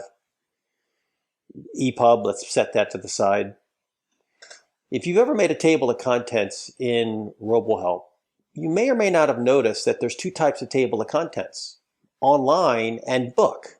And you may not have known there was any kind of difference at all. Well, interesting. I'm going to press cancel here. This table of contents that I have right now is an online table of contents. And when I open up my table of contents here, there's insert section, there's link to another TOC. You see the icons up at the top? About a half dozen of them. Let's go ahead and make a table of contents here. Now I'm going to call this Word PDF TOC. And I'm going to make it a book TOC. So the one that I have right now in my project is an online TOC. Now I'm switching to book TOC. I'll click done. I'll get rid of the online TOC again, no distraction. And I'm going to tell RoboHelp, just take everything that I've got in my contents over here, inside my folder structure, company officers, drugs and alcohol, that kind of thing. And just, RoboHelp, you do the heavy lifting for me. Give me a table of contents. Don't even ask me another question. No problem. That is this auto create TOC icon. I'll click it. I'll click OK. And quick as you please, RoboHelp just makes a table of contents for me. If I am not happy with the structure of the table of contents, now that I see it, it's no problem. Maybe you don't want the company officer's content to be listed on the table of contents. That's no problem. You right click, you delete. Done, right? I'm going to open up general office information and I decide that maybe I want a couple of topics up higher than that. Again, this table of contents is built on what RoboHelp thought I wanted based on my structure of my folders in the content area. So I've decided now that I want About This Guide to be up above drugs and alcohol. So I just pulled it out of there. And maybe the mission statement, pull it up as well. You see, it's up to you. I'll save. So now that I've done that, here's what's different about a book table of contents versus an online table of contents. Have you noticed the icons here at the top? There is an icon here called Insert Front Matter, and there's another icon here called Insert Back Matter. What's up with that? I'm going to select the Insert Front Matter tool, and I'm going to choose TOC page. And what RoboHelp does is it makes this icon called Front Matter with a thing called TOC page. I wonder what that's going to give me when I create my Microsoft Word document.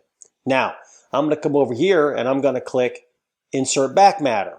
And you'll notice that I didn't select the bottom of my table of contents. I'm just leaving everything selected the way it is. I'll click Insert Back Matter. And I'm being asked, what do I want? Do I want the glossary? Do I want other type of page? Do I want an index? Actually, I want an index. And maybe I want to have a table, a glossary. So I'll click glossary. And I do have a glossary in my project called policies. So I'll select that. I'll click insert. If you're wondering where is the index, where is the glossary that I created, it's over here in my author tab. Here's my index. And it's just filled up with keywords that I teach you how to create in my RoboHelp class.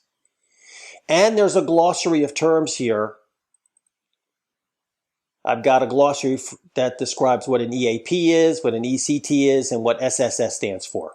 Okay? All right, I'll click done there. All right, so I'm going to save again. So I've made this table of contents specifically for use if I create a Word or PDF output.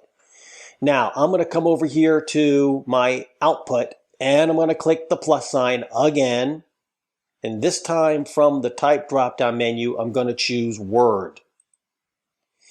And I'll name the preset Word.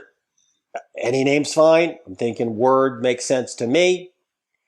And I'm going to pick a different output path. Again, remember, you could get error messages depending upon what your output is. I'm going to the C drive, inside my data folder, inside my output. I did, before this session, make a Word output folder, and I'll click Select. Now, save my work. I'm not ready to output just yet, because something you definitely want to pay attention to, in the Layout category, there is this Template drop-down menu. And in the Template drop-down menu, what RoboHelp is asking you to do is pick a template. Now, I did have one I'm going to get rid of. so I don't have anything up my sleeve here. So I come over here to this Word output and I'm going to delete it. And I have one for PDF. I'm going to delete that one too. So I don't have anything predetermined here for me. And I'm going to click the plus sign and I'm going to choose Word template.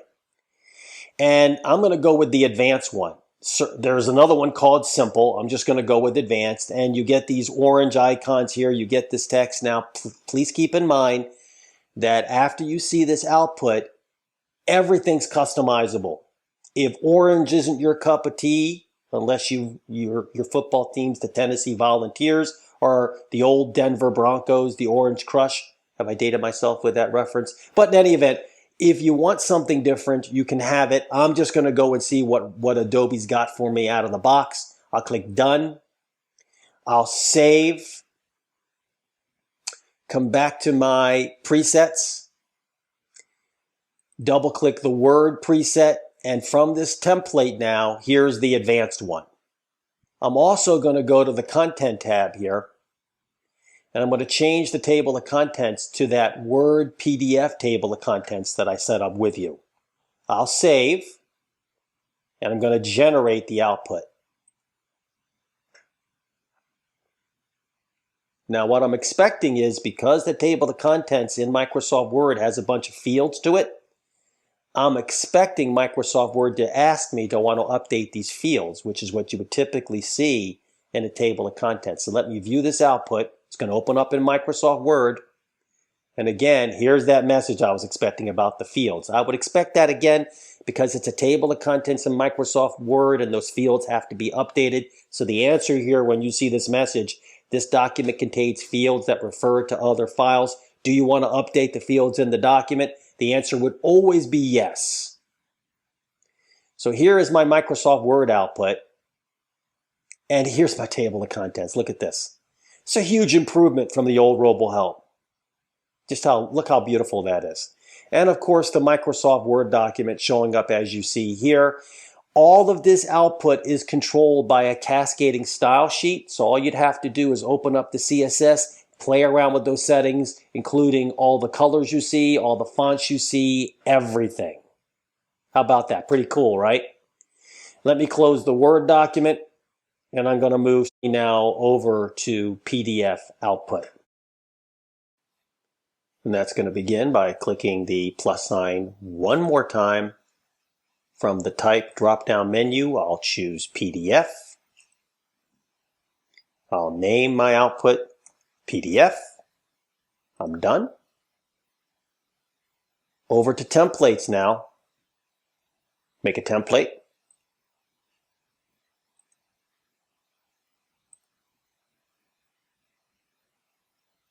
In 3, 2, 1. I'll make a template for PDF. I'm going to choose High Tech. I'll click Done. I'll save. Remember I called that one High Tech? So back over to my output presets. PDF. The output path. I've got a folder, you know I do.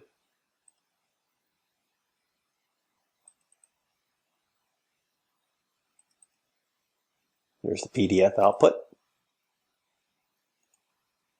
And in my layout category, my template is that high-tech template. You just saw me create it. I haven't done anything else to it. I am going to make sure in the content tab that my table of contents is my Word PDF TOC. If you're going to do this on your own, that's probably the thing you're going to forget, is you're going to use your table of contents that you're used to using with your responsive output and your frameless output, and your table of contents isn't going to show up because you need that front matter and that end matter that I put in, right? Save my work. Right-click PDF. I'm going to generate it. When it's all done, I'm going to view the output. I'm going to right-click it, show it in Explorer, and I'm going to open up this PDF with my Macintosh version of Reader. There we go. And as I scroll through, there's my table of contents. You notice those black and orange icons throughout the document? Let me zoom out on here so you can see the whole PDF. That's totally customizable, those orange and blacks. But for me, what I really get excited about is the content is intact. Now, one final thing about customizing this. I did mention that all of this is controlled by cascading style sheets. I do want to show it to you. So in my templates, here's my high-tech template, but if I go backward here, here's all the templates I've created. The advanced one's the one from Microsoft Word, the high-tech is for the PDF. So if I open up the template and I open up page layouts, you can come in here, for instance, the front cover, and you can customize the front cover to have any graphic that you want to use as your background image. You would customize these pages as well. Just as an example, if I open up the chapter category and open up the left page, if I wanted my corporate logo to be at the bottom of every page, you scroll down here and you see your corporate logo here. You can select this and replace this with your own asset. I'm going to bring in the super simplistic solution corporate logo.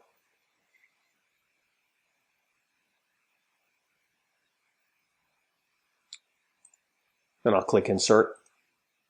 And you can change the size of the graphic here on the properties panel.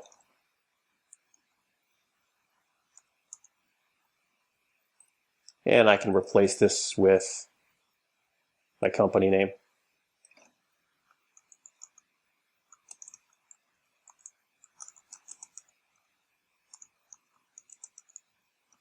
You get the idea. Let me close all files. And I'll save. Okay, everyone, so that's it. Let me switch back to my original presentation. What we covered today was how to use RoboHelp to output EPUBs, frameless output, responsive output, Microsoft Word output, and PDF. If you want to get a hold of me, my email address is ksiegel@iconlogic.com. Send me an email if you have any questions about this output, any concerns you might have with what I showed you today. Follow me on LinkedIn. You see my information there, Kevin Siegel. And I have a blog with dozens and dozens and dozens of articles about RoboHelp, Captivate, Storyline, all that stuff at blog.iconlogic.com.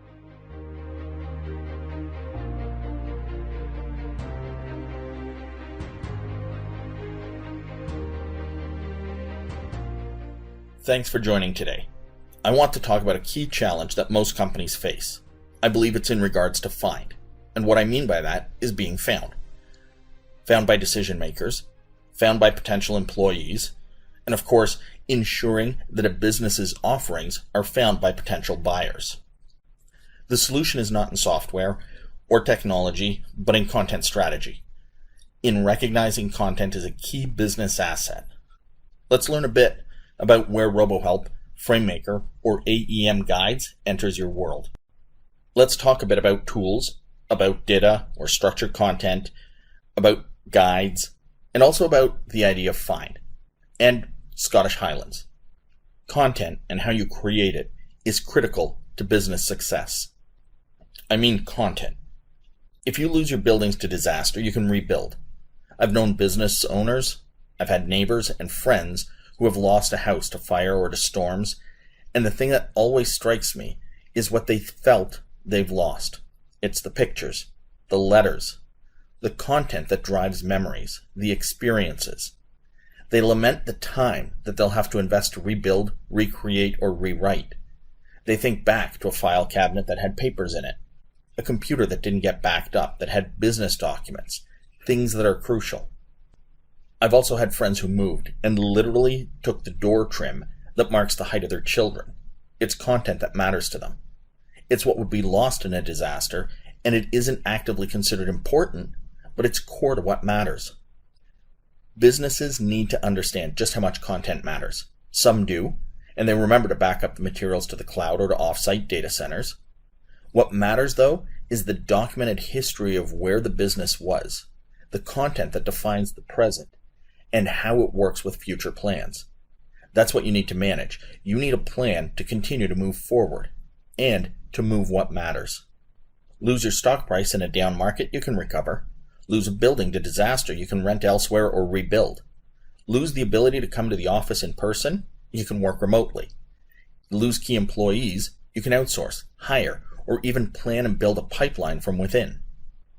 But if you lose months and years of analysis, your databases, your technological know-how, the content, your instruction manuals, owner's guides, policy and procedures manuals, website source materials, the code and documentation to support it, machine and manufacturing instructions, safety data sheets, sales manuals, any other content people have to find, the things that help them decide that you have what they need. Lose that, you're done.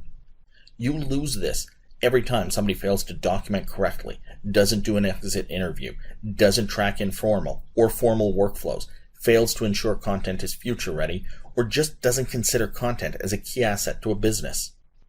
Make it easy to find content that matters, to manage it, to share it, to create, review, edit, version, translate, and in all ways to distribute it. Make it easy to find. Ultimately, if you don't ensure content can be found, it may as well not exist. The good news is, Adobe has tools that map to content strategy. They help make content and experience customers remember. Those tools include Adobe FrameMaker and Adobe RoboHelp. But your customer journey may need more than just the top of the industry's content tools. Consider how you can guide your audience through a content experience. We'll explore tools in a moment.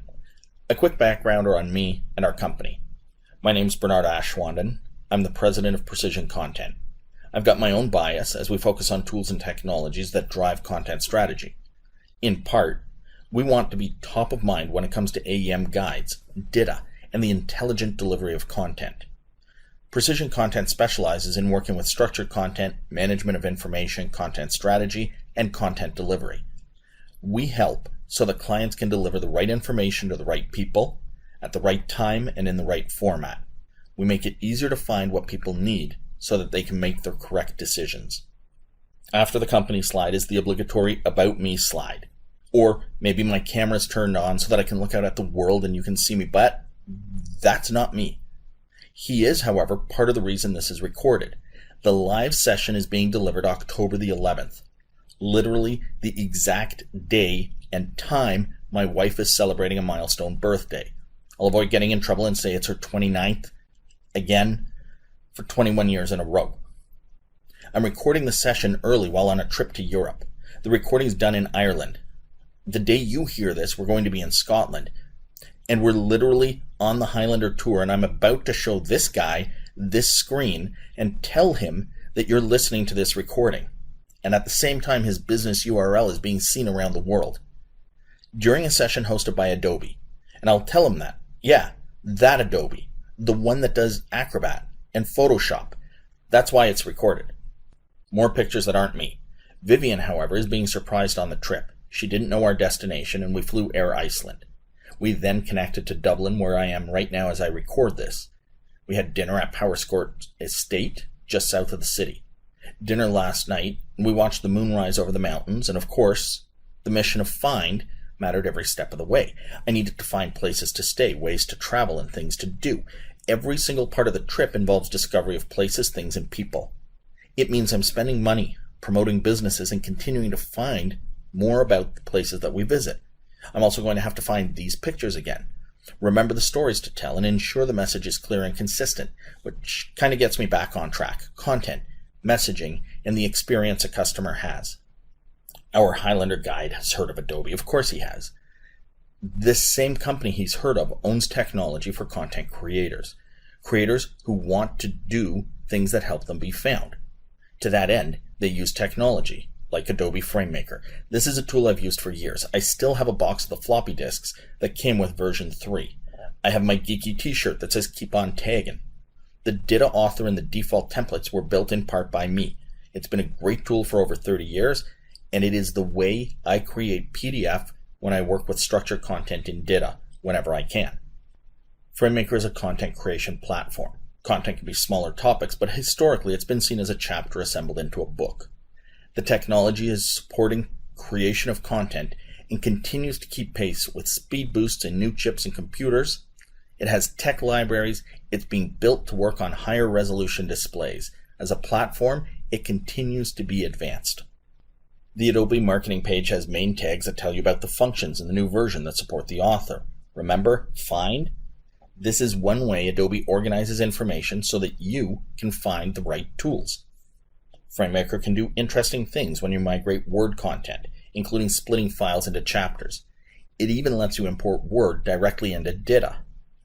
You can embed media and even add rich media into DITA. There's a complete review workflow, and it's connected to Acrobat. Translation is supported right out of the box. You can just use the desktop publishing features and do so with just about anything that you create. If you're using DITA and a tool like Adobe Experience Manager, then support for UUID file referencing is built in. The connector means that you can have native integration with AEM guides. If you want to use FrameMaker as a front end, then you can. It's 100% supported. Publishing is a breeze. High image quality, great graphic output, and it's fast. When you create PDF from DITA, it's actually up to 5 times faster than the previous release. I don't think anyone can put forward an argument that if you need PDF, you don't need FrameMaker. In Tech Comm, there isn't a tool that even comes close. Single source support means you write content once, review it once, approve it once. FrameMaker uses both DITA and its own native support for single source functions like conditional text, text insets, and other content references. I'll wrap up on FrameMaker by saying it also supports automation. You can schedule publishing tasks in FrameMaker Publishing Server. You could also provide script support to simplify things that you might find frustrating or time-consuming. This guy, he likely doesn't care about any of that. He may have heard blah blah FrameMaker blah blah DITA. That's fair. I want you to remember those things too. FrameMaker and DITA. I will add in, I think FrameMaker is a bit to Tech Comm what this guy is to Scotland. It's here today. It's a part of the history and a fabric of the community. But it's also looking to the future. The company behind the Highlanders Tour has a website. The owners are involved in TV shows like Outlander. They remember the past, and they use the tools of today. They promote and share the stories and experiences. They teach us how things were, and how we can do them today, and what we can learn from the past to make a better future. FrameMaker was there early in the computerized technical communications world. FrameMaker helped build Tech Comm into what we have today, and continues to be a leader, shaping the industry, and, much like our Highlander, it looks good doing so. So let's tear our collective gaze away from the Scottish Highlands, and let's take a couple of moments to discuss RoboHelp.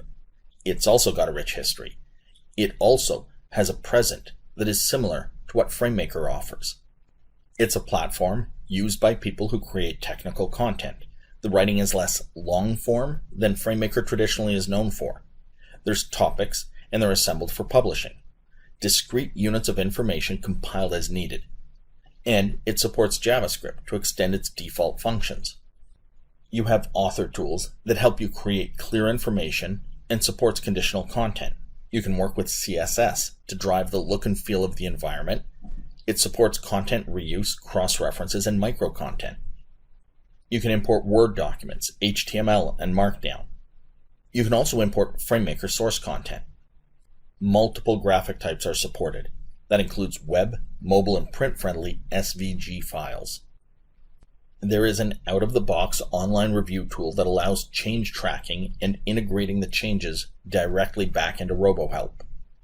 If you use Git, SharePoint, or Azure DevOps, you can connect and share content. This means you can collaborate across your organization. And it supports international work, just like FrameMaker. You have the ability to translate and work with XLIF, so you can export and import with ease. You can even take advantage of machine translation to auto-translate within RoboHelp itself. And I'll wrap up with this idea. When you need to deliver RoboHelp, it's got you covered. PDF layouts, publish to AEM, generate HTML, PDF, traditional help formats. You can include navigation and content filters. You can integrate all of that with Zendesk, Salesforce, or ServiceNow. These are common themes in both FrameMaker and RoboHelp. There's words like create, publish, data, and they come up a lot. Data matters, and it matters more and more every day. Adobe has been invested in data with FrameMaker since releases 7 and 8. I know, I built the templates for the tools. Adobe also started Data World as an online conference way before online conference was a popular term. COVID changed everything there. Adobe continues to drive the world of online content delivery and data. And of course, it continues to run the world's largest online data conference. I've mentioned data more than once. It's about working with structured blocks of information. You take these building blocks, these chunks of information, and you create content that's reusable. It is trusted as a single source of truth. These topics are typed into tasks. How do I? Into a concept. Why would I? Or what is? And a reference. The technical information. These blocks of information can then be organized into maps, into a hierarchy of primary and secondary topics, and so on. It's all supported by standard metadata. And if appropriately written and formatted, you can use it anywhere and anytime that the content is needed. It's independent of format. Publishing, dynamic layout, look and feel are all applied at the time of delivery. There's a lot of benefits to be discovered if you're using structured content. You really end up making peace with your content. Content is easy to find. It's easy to read and understand. You have a consistent high-quality baseline. You can take advantage of efficiencies to create, share, and maintain information. And because it's consistent and compliant and accurate, your content can be trusted. You end up reducing your translation costs. And there's extensive multi-channel publishing capabilities from a single source to HTML, print, and other integrations and channels. FrameMaker and RoboHelp give you a lot, but there's times where you want more. You want everything. You want your rainbows and kittens and cupcakes. Hypothetically, of course, you want that beautiful cake. You want to have it and eat it too. In theory, your bucket list includes seeing the Highlands of Scotland. And maybe you're a fan of the TV show Outlander, and you want to meet one of the actors who also plays the lead character's stunt double, and you want to see him in character and in costume, and have him explore filming sites from the TV show, and you want all of this. Or you want all of the things I've mentioned in a single environment, a single platform. All the things that RoboHelp, all the things FrameMaker is known for, and then more. If you want the best of the tools, like FrameMaker, RoboHelp, and a complete component content management system, a CCMS, you want AEM Guides. It has a web-based content creation interface, so it's easy to create content. You can migrate Word, HTML, InDesign, and much more to data with out-of-the-box ingestion frameworks. It's a web-based tool, so the teams can use any operating system and work with an industry-leading browser, like Chrome or Edge, and they can do so from anywhere in the world. There's web-based reviews, so you save time and effort. You can allow multiple authors and reviewers to collaborate in real time, even if they're operating remotely. Admins can assign roles, track progress through the admin dashboard. There's none of this export to a PDF, share the PDF, get people sending you the marked up PDF, screenshots of the PDF, or just an email message referencing the PDF. There's no conflicting messages. Today's best content management capabilities like advanced content reuse, version management, reference management, search and metadata tag management, translation workflows, content health reports, reuse reports that tell you where content is, referential integrity so you don't have missing images or broken links, version managing so you can compare before and after, or any point in between, search and tagging on your terms with fields that matter and values that make sense, translation workflows at the click of a button that take advantage of advanced AI capabilities.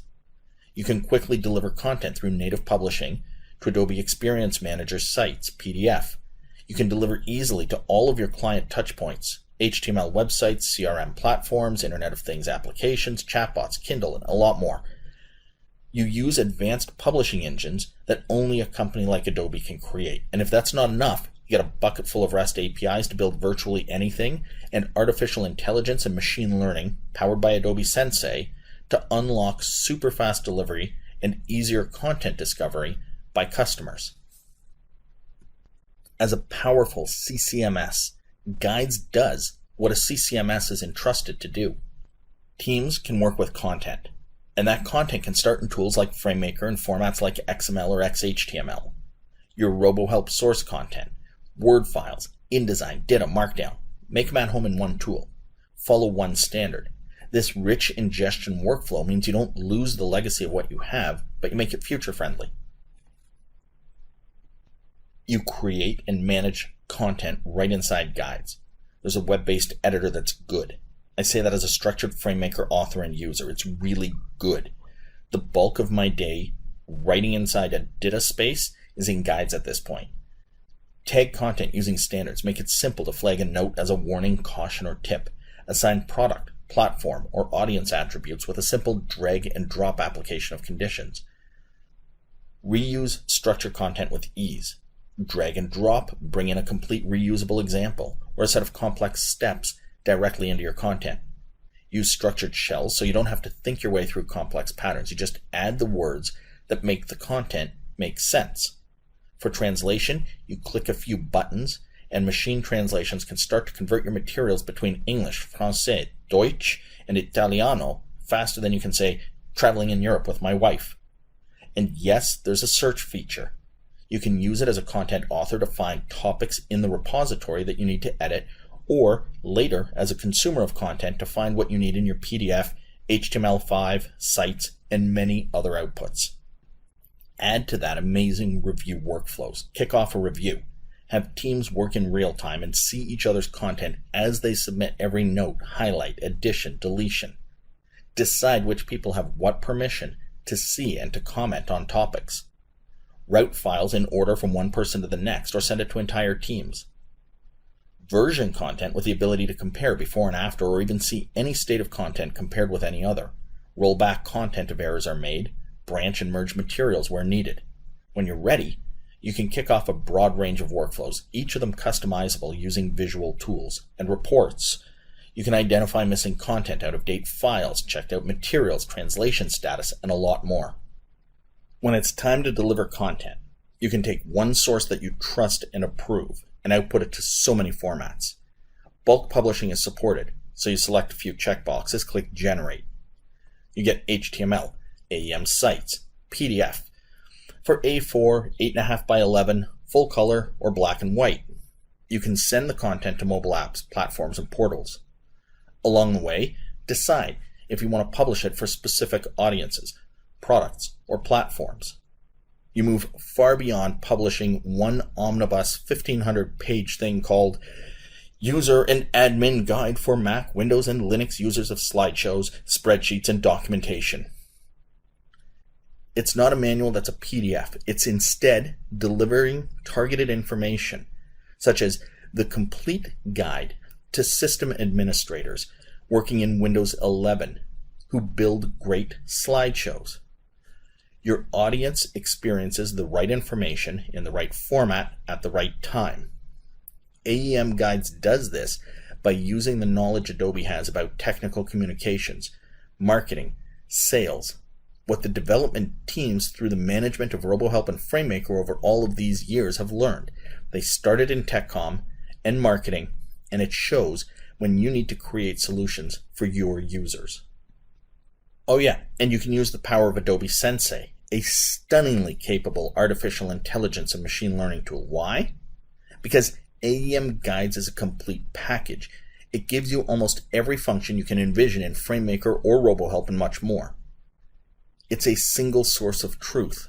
There's reuse and tracking, version control, history tracking, governance, content control, searchable databases, modular assembly, managed links, reports, and the ability to track and manage processes related to content. Why can you do all of that? Well, it's because AEM Guides sits on top of the AEM Experience Manager environment. This means all of the tools are modernized. The creation of your publications and manuals takes advantage of an entire interconnected Adobe ecosystem. It connects with the tools that allow you to create the digital experiences your clients want to have.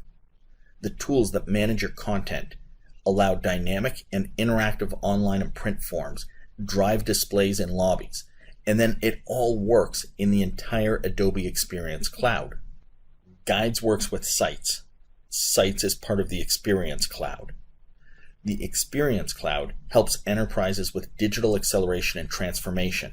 It's the tech and the tools to digitally transform and deliver that holistic, personalized experience, but at scale, tailoring every moment of a customer's journey.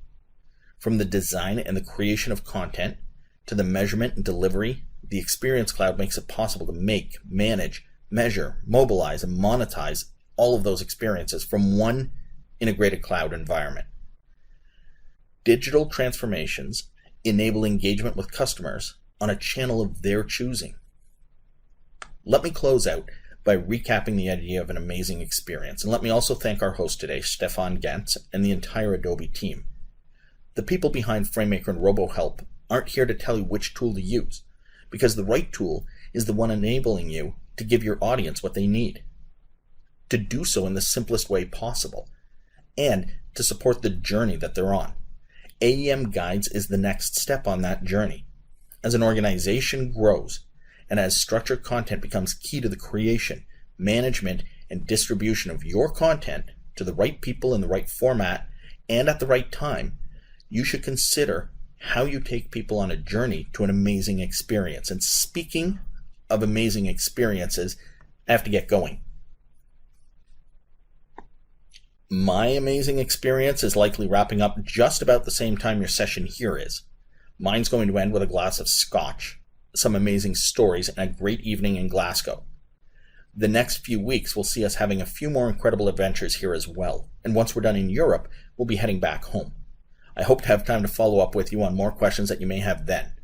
We're always interested in getting to know more about you and your challenges and your expectations, and how we can help build experiences your customers will appreciate. And to that end, thank you all. Please reach out by email, bernard@precisioncontent.com, but maybe afford me the luxury of a month or so before I formally respond. I will be tracking messages and sending quick notes while I'm on the road, but I don't want to get into trouble. Let us know how we can help you on your content journey in the next couple of weeks, the next few months, and even in the years ahead. So to everybody, thank you. And if Vivian still happens to be listening, happy birthday.